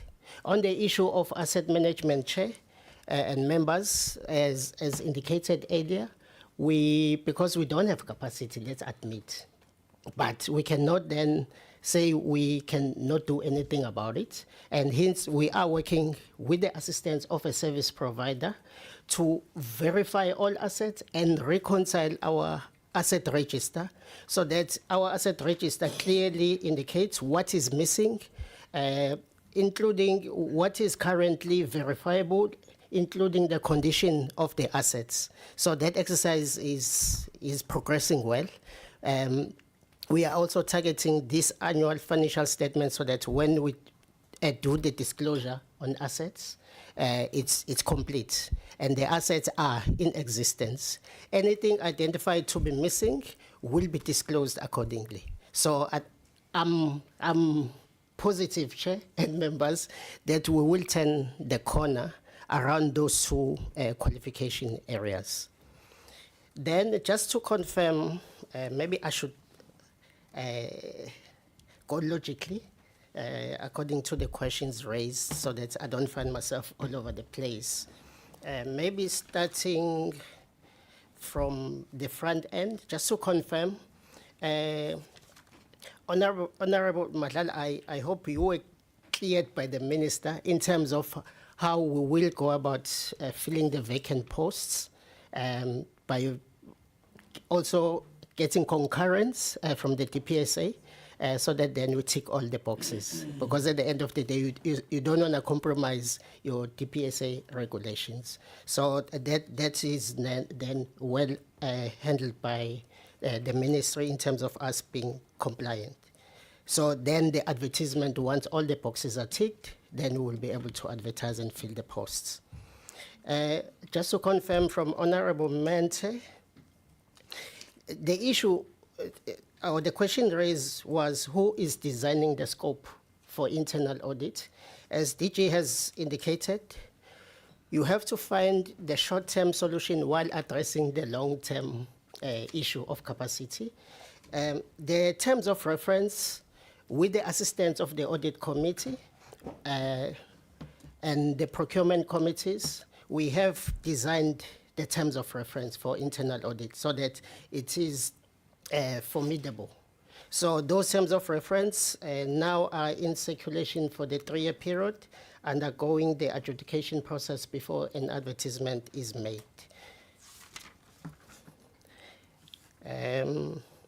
The issue of database, I think DG has covered it very well. Then from Honorable Skosana, there were numerous questions, Chair. The issue around it's 3 MIs, Chair and members in the department. There was this issue of providing emergency accommodation. I think DG has answered that one. The second one is the procurement of MTN. I think Ministry has confirmed that they have received a report. We will then take it from there. But we do take the suggestion that there also has to be an internal report so that to balance the scales. But the third element is the procurement of the roller drum machines. 90 roller drum machines were procured to the tune of 27 million, but there is no plan to utilize. So as management then, we have deliberated because there has to be proof that we are doing something about those assets. We cannot continue carrying assets that are redundant, and at some point in time they will become non-usable. So we have then ventilated on different options as management, including the disposal process. Disposal process maybe is to consider selling them back to the service provider or transferring them to the infrastructure department. So those options are being ventilated within the department. We will then, through our ministry, then provide SCOPA with the final outcome. Those are the 3 MIs presently with the department. But just to highlight, Chair, the MI part, which is the description of the MI, is non-usage, which then management has a different opinion about it, because before you say I must use something, there should have been a plan before I procure something. So if there was no plan, the actual issue is not the usage, is procurement of items without a plan. That is the position of management. So, but we're clearing that one out with AGSA. The issue of suspensions has been answered by DG.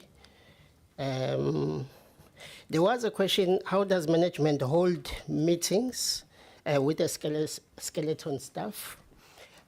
We have management structures in the department. Amongst the management structure, there is what you call management committee meetings. Those have terms of reference.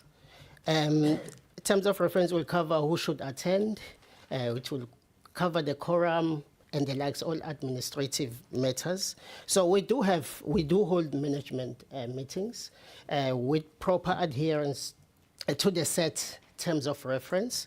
I must admit, despite the suspensions that were tabled, it's only 3 3 members that are forming part of MENCO, but we do correct. So management meetings are held on a monthly basis by the department. Chair, I'm not too sure if there is further information of the funerals not being paid. We are not aware because all applications for funeral, in some instances, we even do what we call telegraphic transfer, which if we receive a request for a funeral support, we will then prioritize it so that when we process the payment today, when you do a telegraphic transfer, it says the money will be dispersed the following day. So we do process funeral claims on time. But however, if there were exceptions, we will gladly then look into those and then give feedback, Chair. The issue, I think I did cover the issue around money being returned to Treasury, Chair. Yep. So I won't talk more on it. I think the issue of the pension, the department not being able to pay the pension for the remainder of the year, that is not the position of the department, Chair. But there are certain interventions that we are working with the assistance of Treasury. It is around the environment. We've got Section 43 of the PMFA says your environment must not exceed 8%. If you exceed 8%, then your environment becomes irregular. We have a situation where then there has been depletion on the budget. The amount that we can do environment on is nowhere near what is required. So we are working with Treasury to turn that corner, Chair. The issue of how many have received pension to date, cumulatively, it's 3,659. How many job placements have been delivered by the department? The reality is, at the moment, it's 0, Chair, but we are working towards achieving something towards the end of the year, but probably then ensuring that there is capacity in that space so that going forward, the facilitation of employment is done properly. The issue around Sanva conference, I think DG will cover. I hope I have answered all the questions from Honorable Kosana. I think the issue of quality of financial statements, I did explain the problems in terms of the capacity. Yeah. Yeah.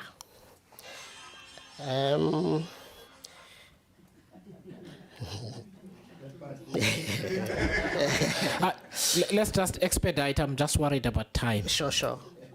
From Honorable Bila, I think I've covered all the questions.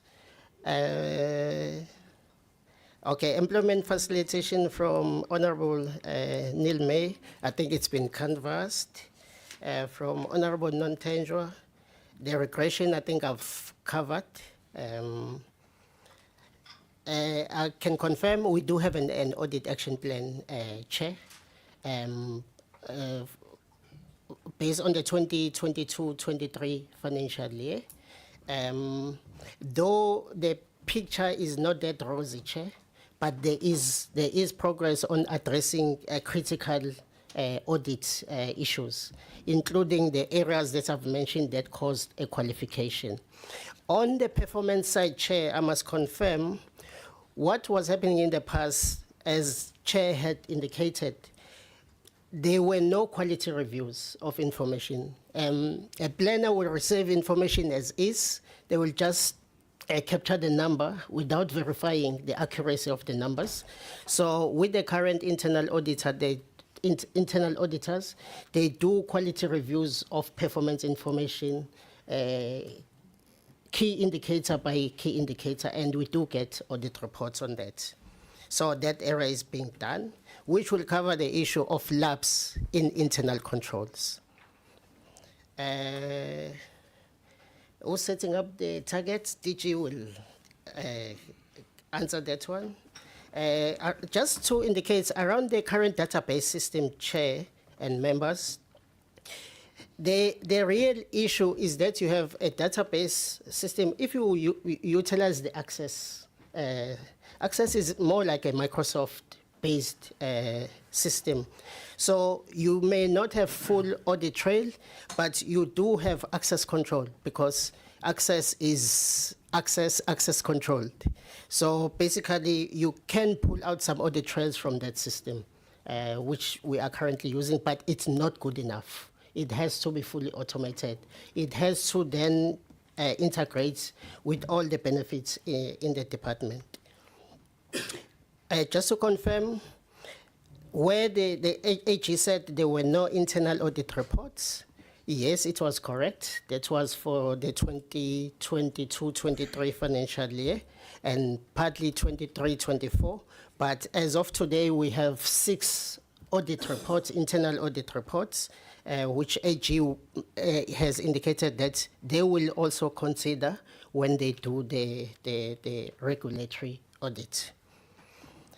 We do take note of suspensions with full pay, that it may then lead to wastage. However, the systems of government do allow some delays in some instances before a disciplinary matter can be concluded.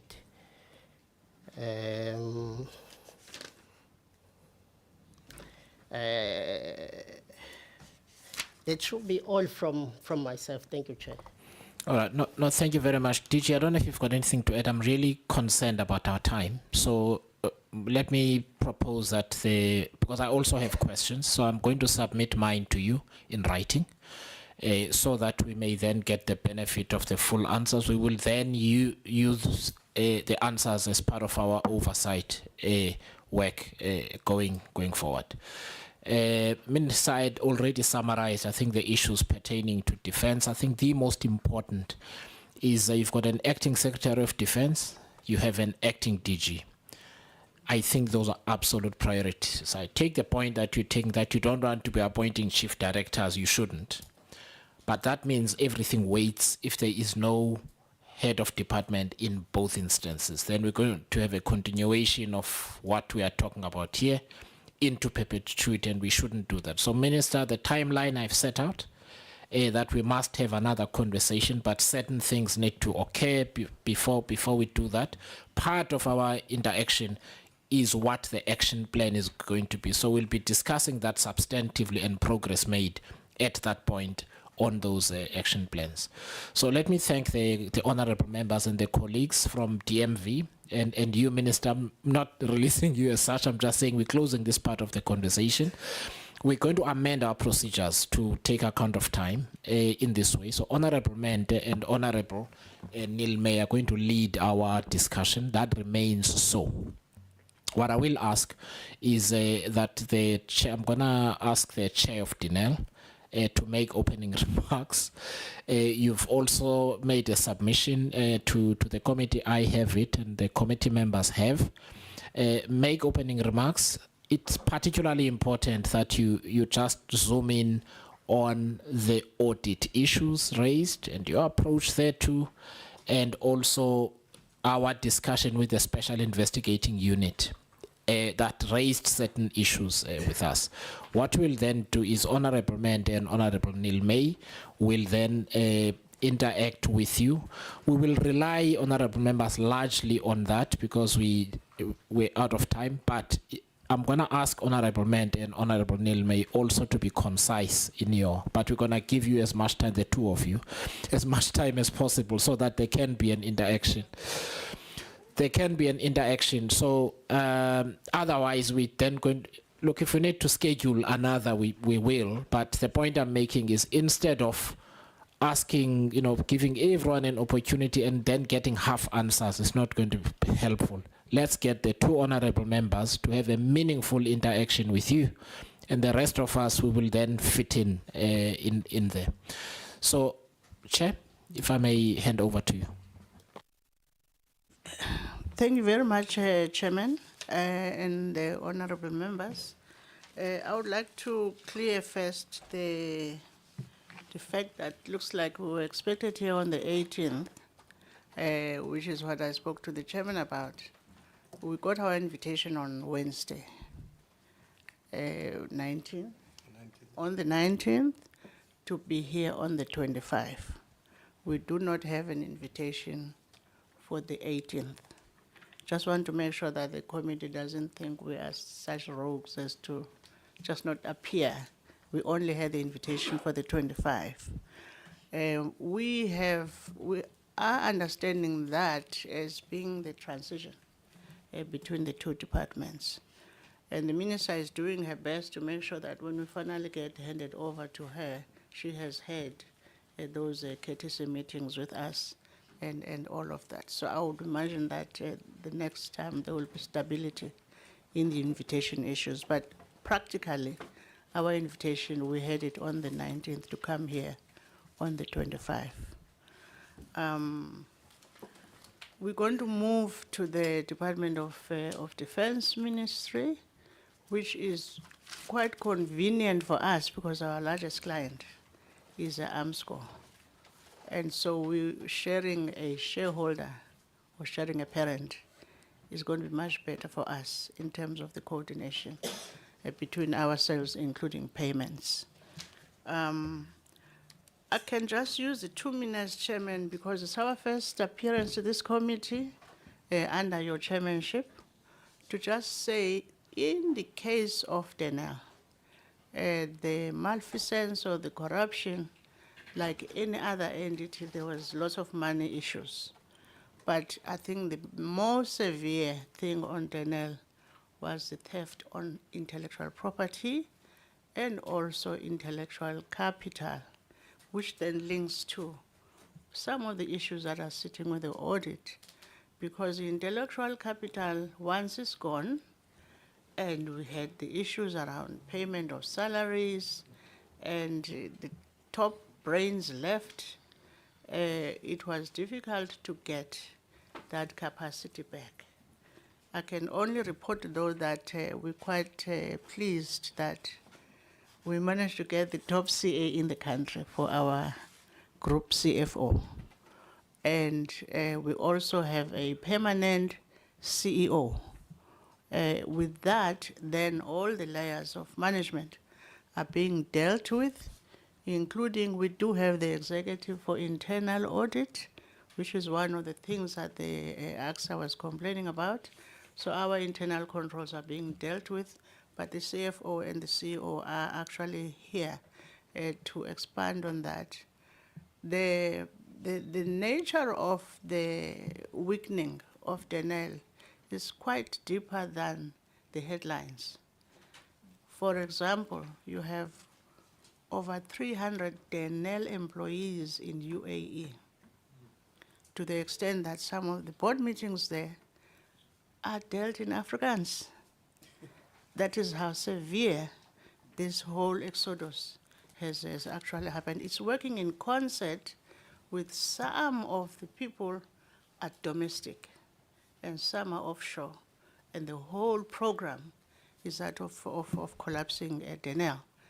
We're much wiser now because I've been at least more than 2 years being the chairman. We've become quite sophisticated about how we deal with that. And I can imagine that the committee will at some stage get complaints that some defense companies we will not deal with because the objectives are not the same. We have the sovereign capability things to deal with. We have to make sure that the army is dealt with. We have to make sure that the equipment things are done. And to the extent then that we are being attacked from the Middle East through some South African companies is what we're not going to be able to deal with some of the companies. And we have shared this with the ministers. I'm not at liberty to say what are those companies, because when it is being done in concert, it means it will never end. And so we have to do what we have to do. In terms of we've been recapitalized. Honorable Skosana is not here, and I don't want to get into the knocking of heads with Minister Gordon. But in our case, he's been extremely supportive. That is why we could get to be where we are today, because the severity of the liquidity crisis, the cash crunch, not being able to pay salaries, and all of that, he had to hold our hands to Parliament and make sure we get support, the obvious support that we actually got. Yes, we did get the recapitalization monies with a lot of strong conditions. And some of the conditions which we ourselves promised, by the way, that we will look at some of the non-core assets, for example, to sell them. And that was one of the conditions. Except once we looked at the non-core assets, there is an owner of some of those things, which is the army. And so the approvals and the consents have got to come from them. Can we sell RDM, for example, as a stake? But the whole issue of missiles is linked to RDM. And so they wouldn't be in a position to say, yes, you can sell RDM to a third party, because it actually takes it away from our controls. If we look at some of the assets like property, Hensoldt as an example, that property, while it looked idle, but internally there was the key point in that property, a national key point for the missiles and the dynamics of business. What it meant is that you cannot let go of that. So I don't even see that as a frustration from for example, from DOD. Once we spoke together, we both agreed that you cannot get rid of asset 1, 2, 3, 4, 5 for all sorts of reasons. The difference being a 49% of RDM, while it looks good on the balance sheet, is not giving us cash. We're not getting dividends. It's not that kind of business.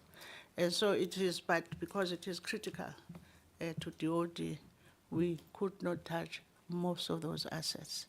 And as a board, we agreed that we can't touch them. On the issue of the audit, the CFO is here. Yes, there were delays in the audit precisely because of the human resources, plus also, I know COVID is 5 years ago, but it depleted the resources, the people. Plus, we didn't have the money to pay them, and so people left. And so we don't have a very good audit report, but as I'm saying, we do now have a group CFO, and we do have internal audit to deal with all those matters. Maybe my last point on the audit is that the process of finalizing the 23-24 annual report was impacted by these professional issues of people. That has been dealt, and those have now been submitted to AXA to do the audit. I don't know if I've left anything, maybe CEO or CFO, or we can take questions. I will hand over to Honorable Mende.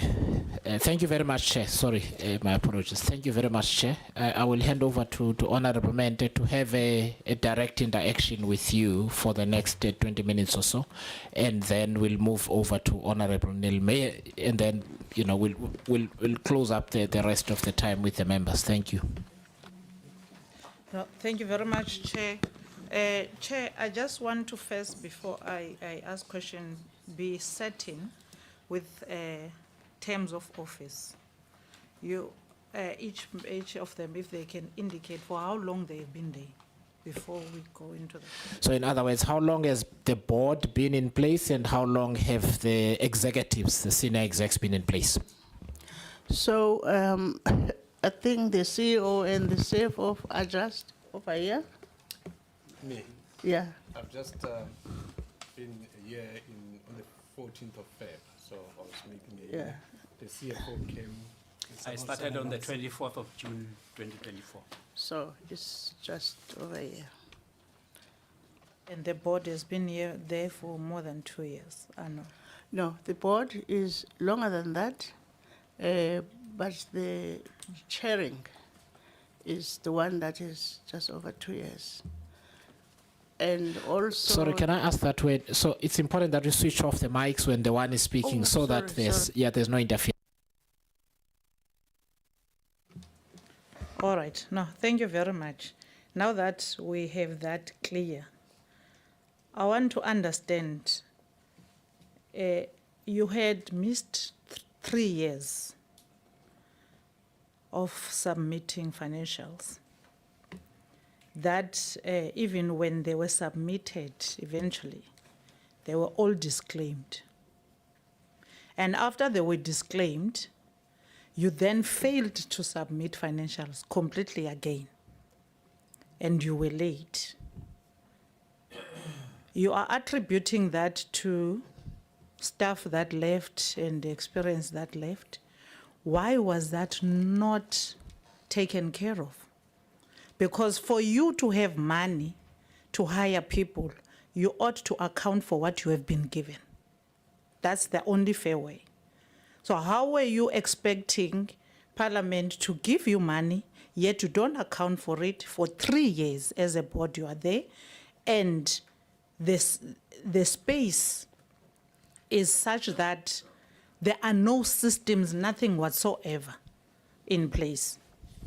And also, I do not understand how the minister would have taken you by your arm to come and ask for money that he knew that is not going to be accounted for. For me, that's very much uncomfortable, and it raises a lot of questions that how was that being allowed? Both the board and the minister allow a situation where Parliament keeps appropriating, giving money, but money is not being accounted for. And after being accounted for in 3 years' time, it's all disclaimed, meaning which no one can pinpoint where it went to, how was it spent, and in some instances, there was not even reference or you can find, feel and touch, or rather value for that money. Or Soche, you said I must move. No, if the 20 minutes is the 20 minutes, so if you expect an answer now, the chair can answer right Yeah. now. Chair, please go ahead. I will ask the Group CFO to answer these financials. Thank you, Chair and honorable members. So the issue of the financials for 3 years, so the organization found itself in a situation where for 3 years, no financials had been prepared. And the finance department in the main were people that were acting in positions. And my assessment is that some of those people were acting above their own skills. That's where now you have a situation where the financials have been disclaimed. There's a disclaimer of opinion because evidence could not be, appropriate evidence could not be provided for the various elements of the financials. That's where the organization found itself. And to prepare those financials, the consultants had to be hired to be able to prepare financials. Then after the Auditor General had issued the opinion of a disclaimer, management and the board agreed that let's pause and take 2 months to put the house in order before preparing the next set of financials. That's how then we had the issue of these delays in terms of submitting financials.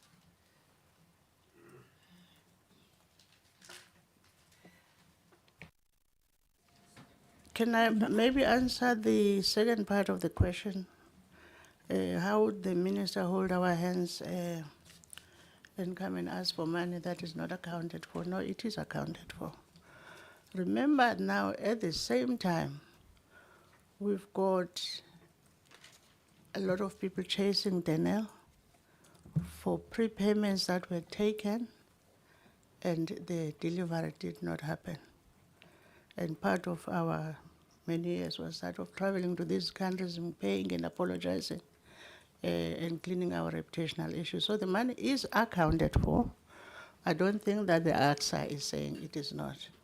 The difference is that Denel had no money. We had to ask for money, recapitalization. Those are real issues. What is also the fact, though, is that once the board takes over, it has no excuse to say we were not here. That becomes our problem. And so that's exactly what we did. And so the corrections that we're actually making is recognizing the fact that we have to fix those old things and we had to move forward, which is really what the team is now actually doing. But one of the many reasons we needed help was that Denel was being arrested for non-payment of many, many, many legacy debts, a lot of that. And so we couldn't sit and not ask for help, even though there was all those wrongdoings before. So there was no other option but to actually ask for financial support. No, ma'am, I disagree with you. AG cannot say you are disclaimed and there was no evidence of how you were spending money, and yet you are saying you accounted for money. If maybe that's what you understood, that they are accounting for money because it's legacy debt, but the final person who audits our finances in South Africa, especially with Denel, was AG. And AG says, I can't find evidence on what the money was spent for. That's what AG says. So to say you somehow convinced yourself or convinced the minister to come and ask for money, I don't know where you got that information from. But even after realizing that you are being disclaimed because the evidence of the money which you believed was being spent on legacy debt, there's no evidence for it. What did you do afterwards? Maybe just explain on the disclaimers. Yeah. So the issue of the disclaimer of the opinion, if I can just read what the Auditor General is saying in terms of Denel, it says, I do not express an opinion on the financial statements of the entity because the significance of the matters described in the basis for disclaimer of opinion section of this auditor's report, I was unable to obtain sufficient appropriate evidence to provide a basis for an audit opinion on the financials. So the financials are prepared in terms of IFRS. So there are many elements. There are issues around fixed assets, going concern. There are issues around debtors, inventory, how you calculate deferred tax. I don't want to bore the committee with all the accounting jargon.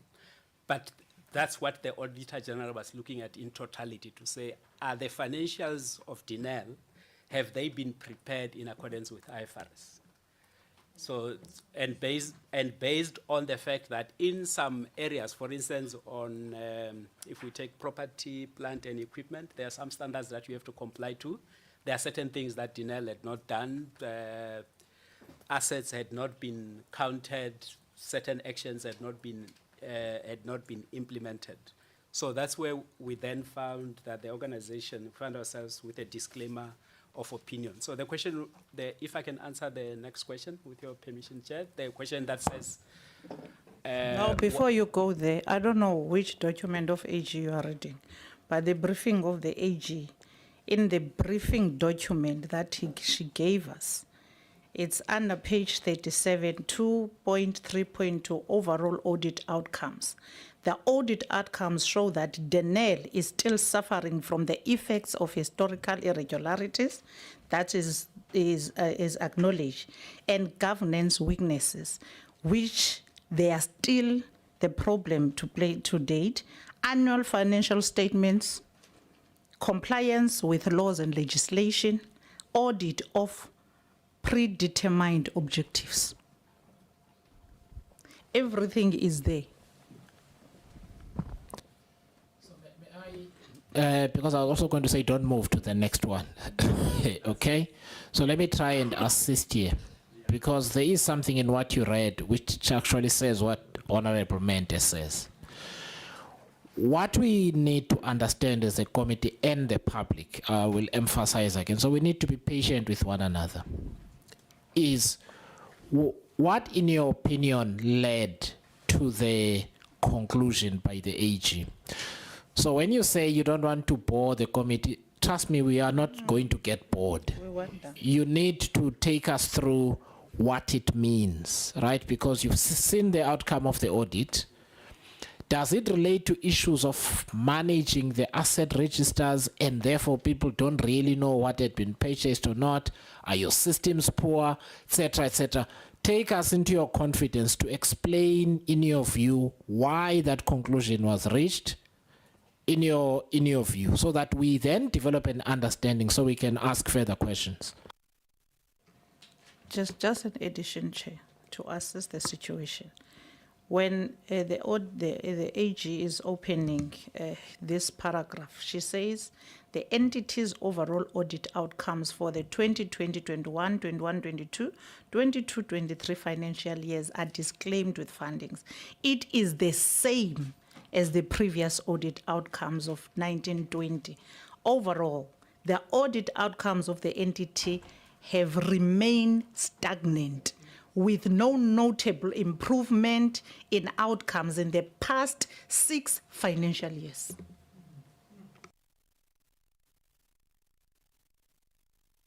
Okay, thank you. So I'm looking at the integrated report of Denel. I think the information is the same. I'm not saying what the Auditor General has submitted is incorrect. It's just worded differently. So I was reading from their own report in our integrated report. So the issues with the preparation of financials and the financial management of Denel, they center around 3 things. It's around people, so we have lack of skills and understanding of accounting principles.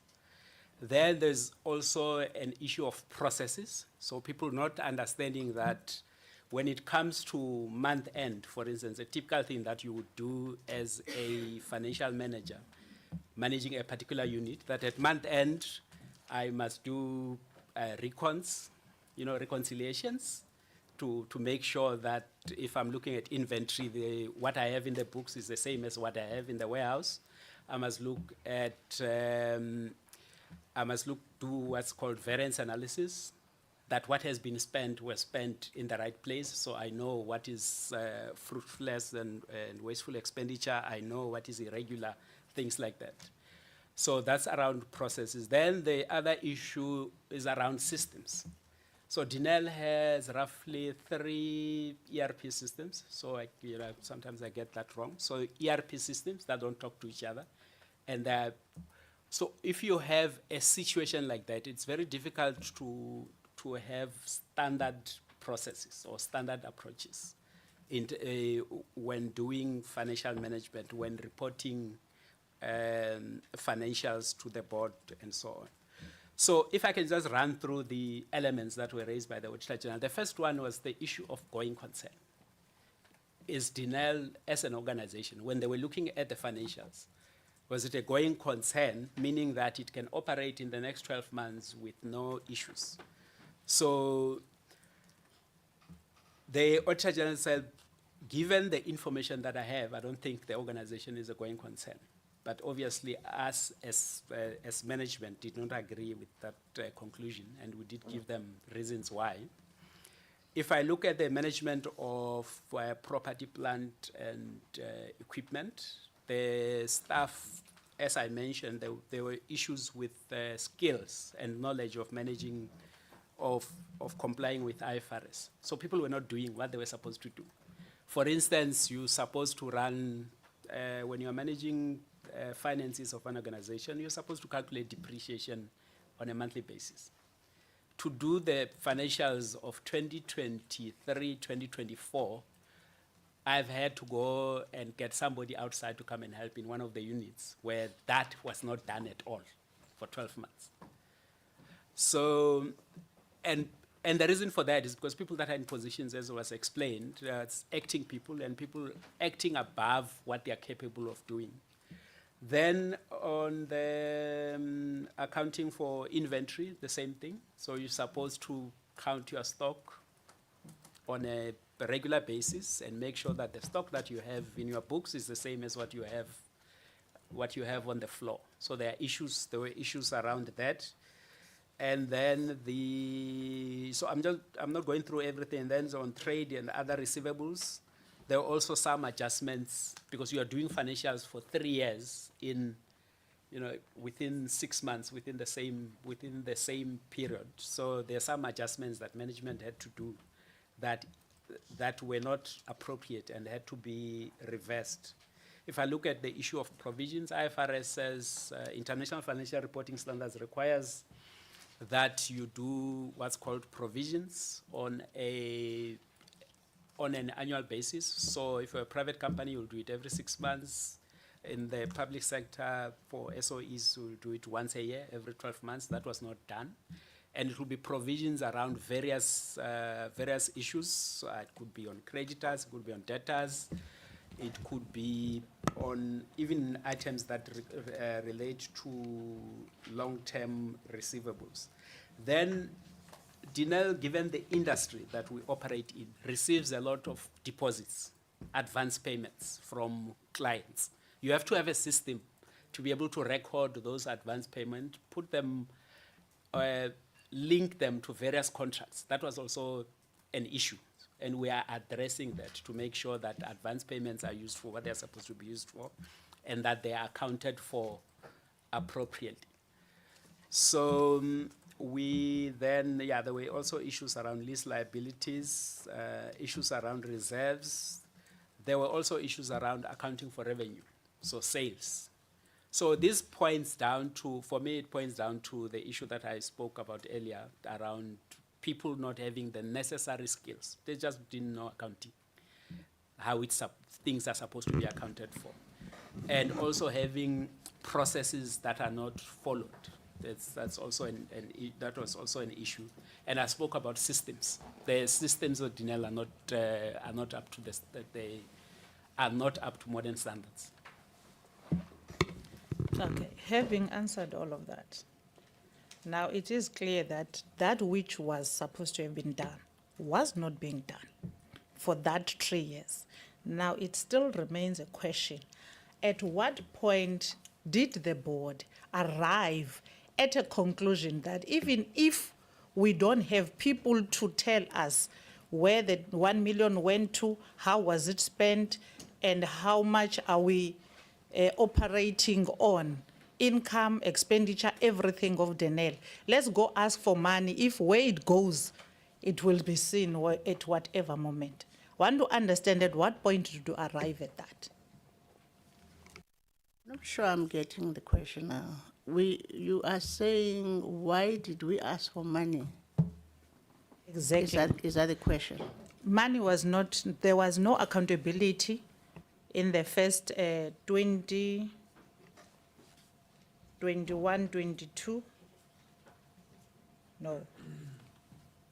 It was 2020, 21, 21, 22, 22, 23.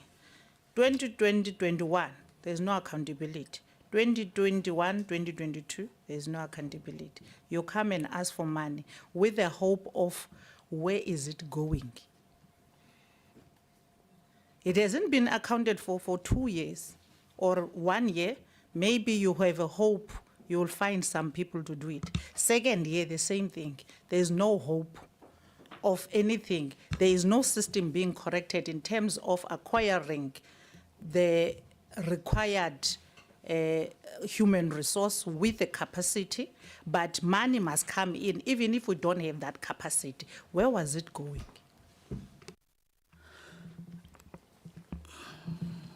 So for 2 years, we're not paying people salaries, if not more. In that 2 years, my understanding from your question is in the meantime, we should be in a position to acquire the skills we're talking about, and without resources to do so. So the starting point is for 2 years plus. Can't pay pensions, we can't pay medical aid, we can't pay salaries, and people are losing their houses and cars and all of that. Cap in hand, we have to go to the shareholder and say this is not sustainable. That's number one. Number two, we are not in a position to fill no vacancies, no critical vacancies in this kind of setup. And so when I'm saying that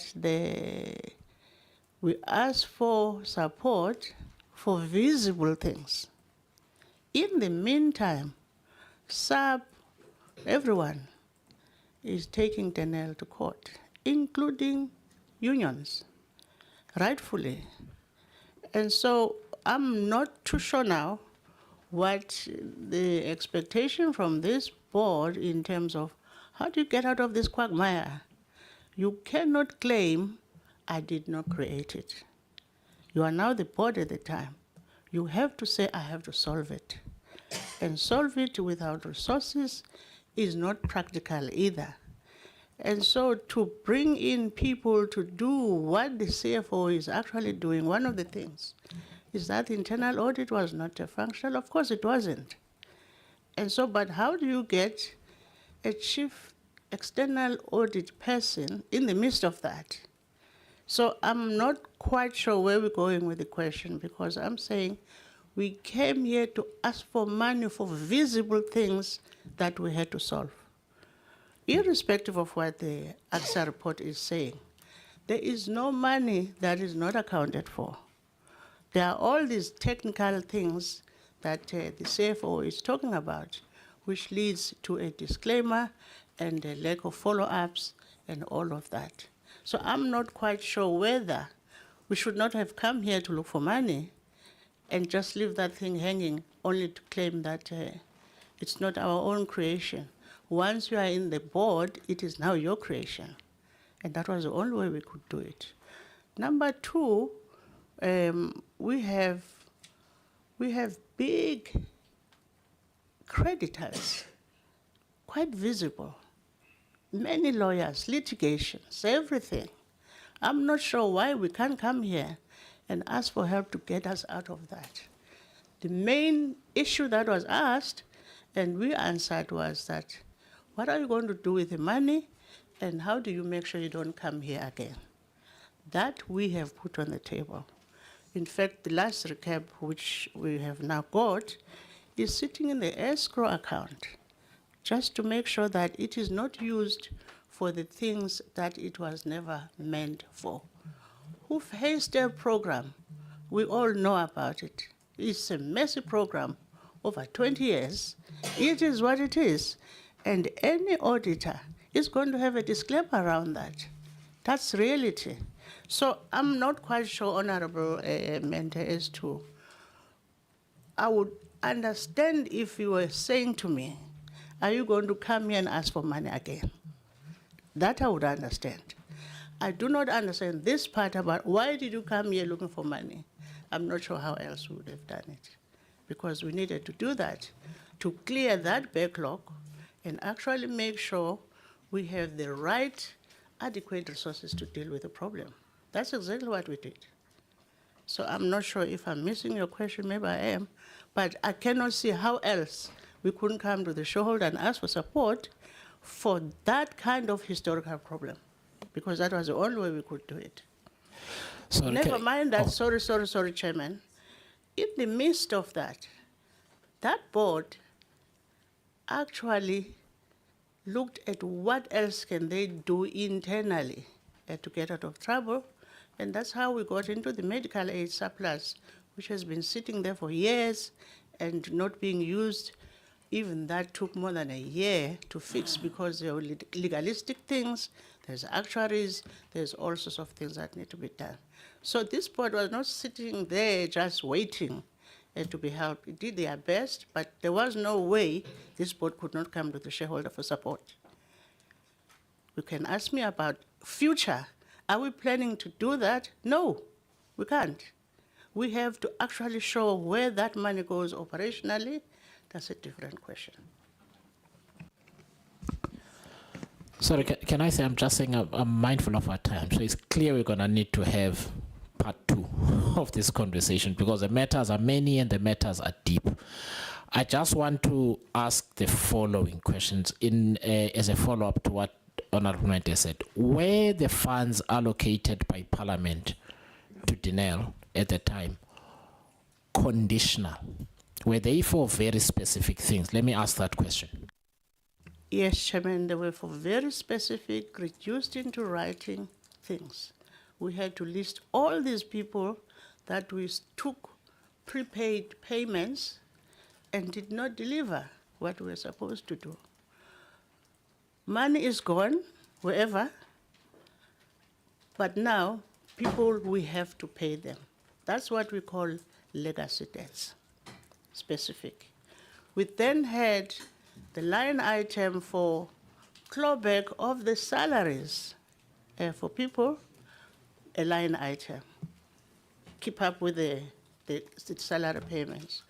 We had to have issues around Section 189 that needed to be done because you have excess capacity and so on and so on. You had to do that. So the money had line items and conditions attached to them, some of which, for example, the sale of non-core assets, we could not meet those conditions because there are no non-core assets to talk about at this point, simply because the users of the assets, once they looked, they could not afford to have those assets outside of Denel and on third-party hands, like I've just explained, on the missiles and RTM and so on. So there were strong conditions, tough conditions, and some of them we did not meet. One last question, Honorable Mente, then we'll move on to Honorable Neil May.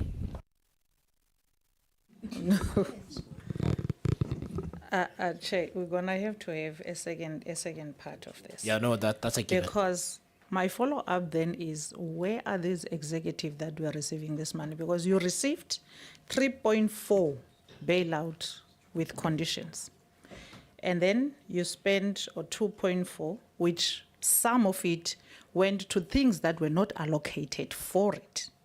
You can't now access about 900 million of that because you have not met the agreed conditions. That requires us to understand now, where are the people that you were working with managing this funding? Because at the time, as much as we want to use that workers were not being paid, salary bill is neither here nor there. We have to pay people. But most of the money that went out of Denel, in collapsing Denel, was to service providers and for services at most that were never rendered. And this is why we are here today. We must not use the workers too much. They will always be there.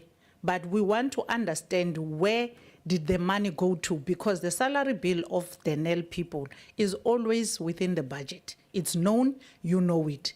But there are these budgets that took the money. They are not accounted for. That's why you are disclaimed, because evidence of many of those transactions cannot be found. Where are the people that were responsible for this? And then just one, Chair. Honorable Member, you are 9 minutes over. Just one on the SIU, because I hope my colleague is going to deal with this one. SIU referred 2 workers to you. Those 2 workers were Riyaz Saloj and Fikile Mhlonto. There's no feedback on what were the actions. Fikile Mhlonto was referred to you in May 2023. There's still no feedback in terms of consequences. Riyaz Saloj, you came here 2023, and SIU had given you an advice that this person must not be hired at Denel because they are undergoing a investigation, and they are under investigation where they were. You hired him. You even extended his contract under those circumstances. Where are we with these two, and how are we dealing with their matters? Thank you, Chair. Thank you. So can I ask, Chair, just hang on. So Honorable Nil may ask your initial questions, and then the Chair can deal with them together. Thank you very much, Chair. And good afternoon once again to the Minister, Deputy Ministers, and the leadership of Denel. I mean, as I said, once upon a time, the goose that laid the golden egg was Denel. Chairperson and the Honourable Minister, the board, thank you very much for taking us into confidence as to the challenges that you have as a board. Is the board capacitated to its full extent of what one would want to expect now? Because there's still some outstanding business that needs to be done with regards to the corporate plan, the annual performance report, and shareholder compact, because that has not been done for 3 years, consecutive years, making it impossible for us to assess performance against key objectives. And I think that is one of the things is, does the board have the capacity to actually look at those areas? The other areas, coming back to the board, I see also has oversight over the 3 companies that are their subsidiary companies. I think if you look at in your structure. And looking at the shareholding, Denel has shareholding under 50%. You mentioned a little bit about dividends. What kind of dividends, or is there any dividends that come to the board, or they don't report to the board? I mean, the companies, there's one specific one, the last one, Barrage Dynamics, which is listed in the UAE. You hit the hornet's nest, because I was going to ask you exactly how many of the officials, in many instances, individuals in the investigations were found to have left the company, which is exactly what you actually confirmed. There are about 300 living in the UAE, and obviously speaking in Afrikaans, which is very interesting, avoiding disciplinary action. And obviously our IPs, are some of them still with Denel, and how many have we lost to these other companies that these former employees have moved to, sold our IPs to companies or a company in the UAE? That was one of the other areas. The last question that I had, because there are other questions, but how much money is held in foreign bank accounts that belong to Denel? Because the audit outcomes state the weak revenue management and failure to collect outstanding funds. In 2021, 3.3 billion worth of military hardware was exported. And that was one of the areas that I wanted to ask. In 2022, 245 million weapons were sold to Angola, France, Philippines, Thailand, and the UAE. Have we managed to collect all of those funds, or are they in foreign bank accounts? Because if you were saying the controls that weren't there, the financial systems were not there, how have we managed to trace some of those funds? Are they all accounted for? Are they back in our bank? And how is the board actually going to make sure that the measures that are being taken now, and I mean now, to address these delays in bringing everything with regards to our audit reports, our corporate plans, the annual performance report, which will allow Parliament to do its oversight role?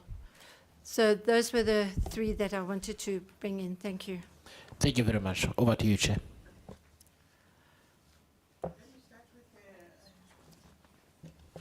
Honorable May, right? Yes, thank you. On the board capacity, I can safely say Denel has got the strongest board possibly in this country at this point. In terms of skill, we've got very senior CAs in that board.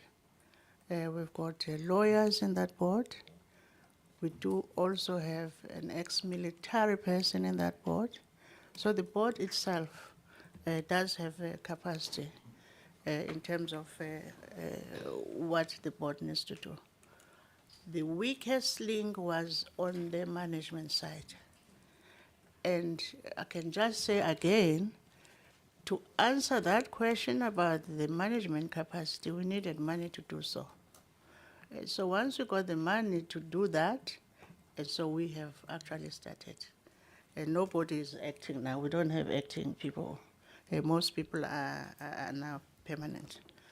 On the issue of the dividends from the subsidiaries, there isn't much by way of dividends from these subsidiaries, which is why on the board side, we thought that for our own liquidity issue, let's sell these shareholdings and get some cash to do what we have to do. As I'm saying, those were not saleable because they were critical assets. And so we're not getting dividends. They are critical assets. It is what it is. So we are 49% of RDM. It's a great asset, but it is not giving Denel dividends. Part of the angst from DOD, for example, I can't remember now, some 8 years, that shareholding should not have been sold. RDM should have remained a Denel Dynamics asset. In the wisdom of the leadership of the time, that 51% was sold to Rheinmetall in Germany. They are 51%, we are 49%. Ideally, if there was money, in fact, at some stage, we were discussing with AMSCO about if there was money, can we buy back that 51% from Rheinmetall so that this thing is completely 100% South African. So it is 49% as we speak, that's the reality. And no dividends are coming our way. Partly why we took some of the board members, we've mixed the non-executives and the executives into these different boards to sit in them so that we do have a see-through as the board in terms of what is happening in our subsidiaries. So the Paris Dynamics one, our legal person is sitting there because matters of UAE are pretty much legal. On Hensoldt, they're pretty much financial. One of the chairman of Audit is actually sitting in, and then the chairman of Remco or whatever is sitting in RDM, both non-executive and executives, so that we can have a see-through into these companies and also to attempt to drive the dividend policy from that side of the board. That if there's a dividend policy, there must be a sustainable dividend flow to Denel, because right now you just say idle assets. I think I've answered your two questions. Maybe on, Foreign bank accounts. do you want to talk about foreign bank accounts or? On the issue of the foreign bank accounts, we don't have as a group a policy that says we keep funds outside. So where we do projects outside, the funds get repatriated immediately when the customer pays. But where we do have branch offices, so we have 2 branch offices, we have 2 offices, I don't know what to call them. Those offices, we only retain just a little bit to pay salaries for those representative offices. Other than that, we would have, let's say, in a situation where we have I'm just giving us an example, say we're doing a project in Botswana, because there are people that are employees of Denel who would have a bank account there, but just to pay salaries. All the funds of Denel, they get repatriated into South Africa. And we don't have when I reviewed the debtors book, the people that owe us, we don't have any foreign debtors that are outstanding. We followed up with, every rock that we could turn over, we have turned it over to check and make sure that everyone that needs to pay us has paid us. Yeah, the majority of the long outstanding debt is here in South Africa. So, Chairman, I think the Group CEO will answer on the correcting some issues there. Chair and honorable members, thank you and good afternoon. Maybe first I should say that a working Denel is good for SNDF and it's good for the country. And the work we are doing now is to make sure that Denel is working and it's working for the country. In correcting some of the issues, I think, honorable member, you asked about our shareholder compact readiness. Are we doing everything so that the committee can be able to do its job? I must say that we are now... Sorry, can you just move the mic closer to you? Thank you. Okay, thank you, Chair. We are now, we have a shareholder compact so that we can be measured against. We are submitting on this Wednesday, tomorrow, our corporate plan for the coming year. So everything has been normalized. So we are normalizing Denel to operate like a normal business. And also the audited financials, we're busy with, even though late, but financial year 23-24, we should be done soon with that audit so that we can be on track with everything that we have to do. Thank you. Thank you, Chair. I'm not sure if honorable members' questions were dealt with, the follow-up, the final follow-up questions before we went to Honorable Neil May. Oh, sorry. On the SIU is here as well. With Riaz and Fikile specifically, we dealt with that issue as a board. And we did go back to the SIU to say, from what we're glimpsing from what happened, there is no indication that on that specific program, I can't remember what it was now, on the VR laser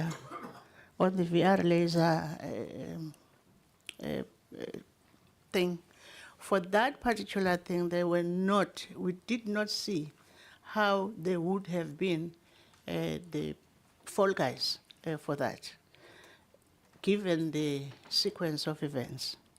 We did, however, said to the SIU, we will have RIAs. We will make sure if there are anything that conflict with their investigation, we will make sure there is no such conflict.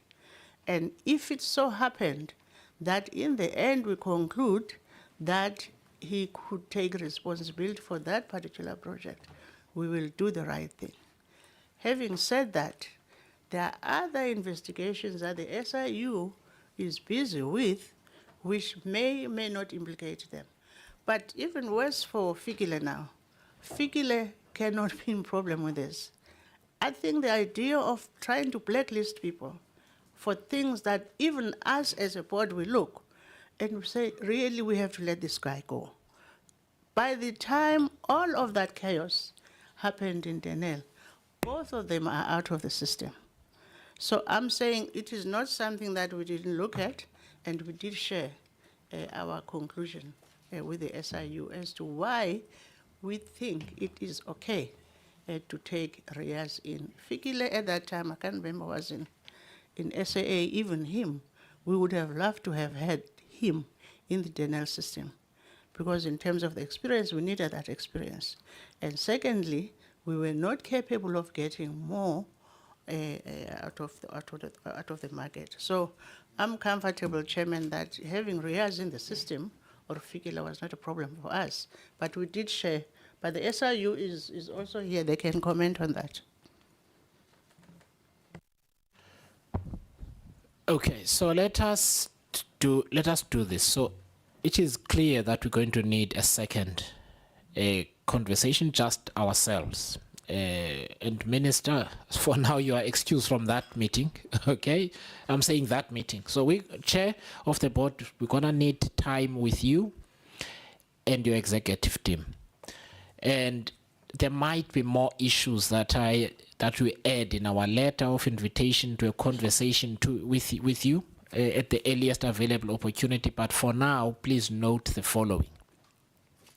So there are issues where you need to clarify the committee in terms of the appropriations made previously that we are referring to and what those funds were used. So those conditional injections into Denel, the committee needs to be satisfied that we know what those were utilized for and that they were for the purpose, and to the extent that there are those that are outstanding, what are the reasons? So that is the one set of, what is the one theme that we're going to deal with.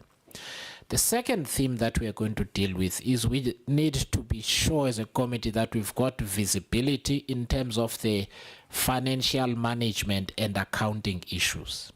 So I got a sense, I think, CFO, I get what you're saying, Mr. Mukwebo, because we had SAA here as well the other time. They had to do multiple audits at the same time. But the committee needs to be clear as to what the constraints have been, whether there are necessary accountability that needed to take place has taken place. For instance, you talk about people that were acting above their grade and so on. Are those people still in the system? Or there have been consequences for people and that kind of thing? These are questions that the committee has not had an opportunity to deal with. So that's a second set of, that's a second theme that we need to deal with. The third theme that we need to deal with is matters relating to the performance issues at Denel. For instance, and the reason I wanted the minister to nonetheless be in this discussion is that there are procurement orders from the Department of Defense, which Denel is unable to meet and so on. We can't leave this hanging. We have to be certain that we're all on the same page in terms of what happened. We're all on the same page as to whether there is going to be a plan.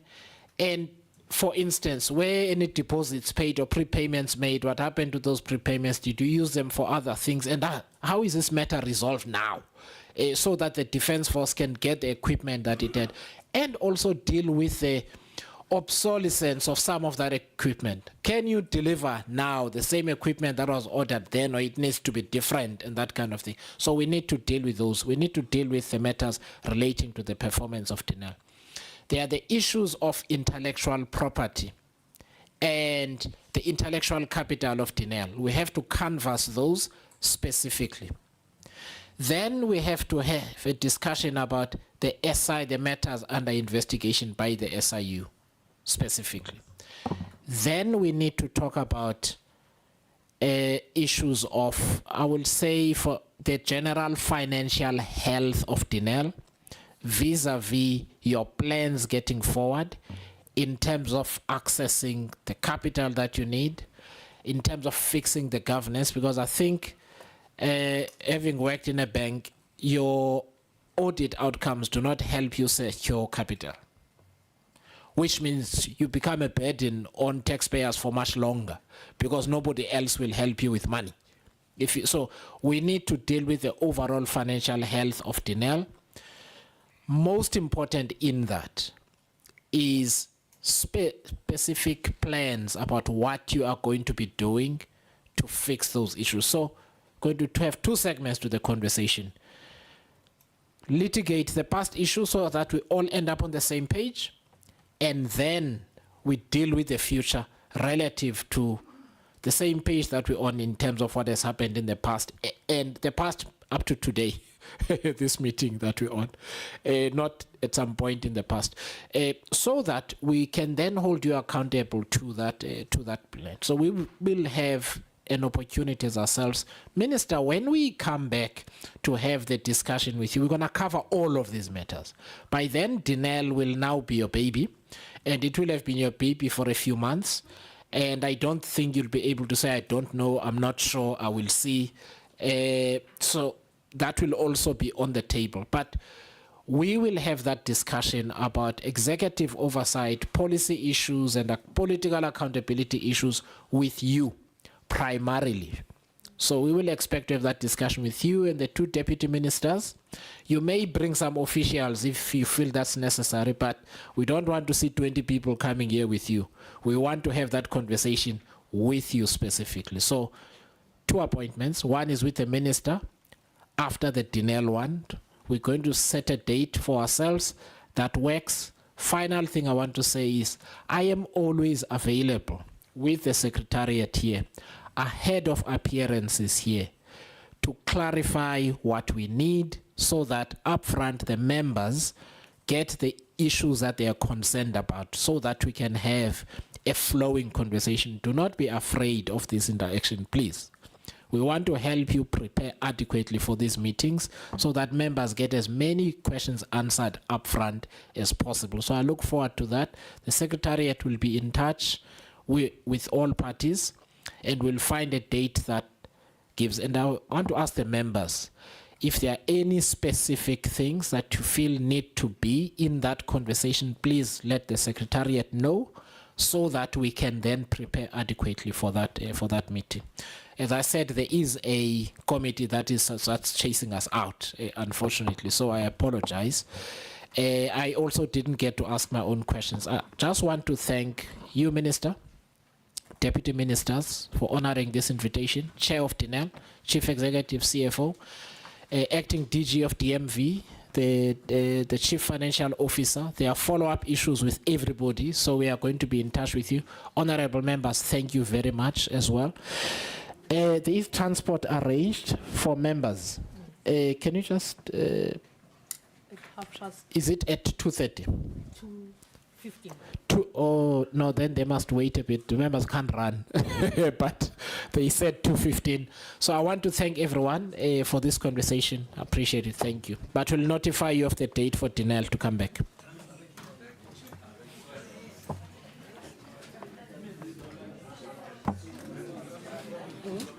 No, I'm not saying anything. Okay.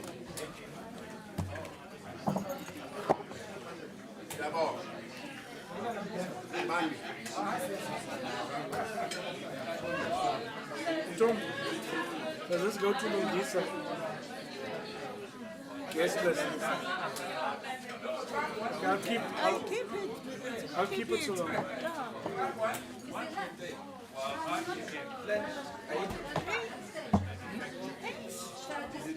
Are you with us, Willie?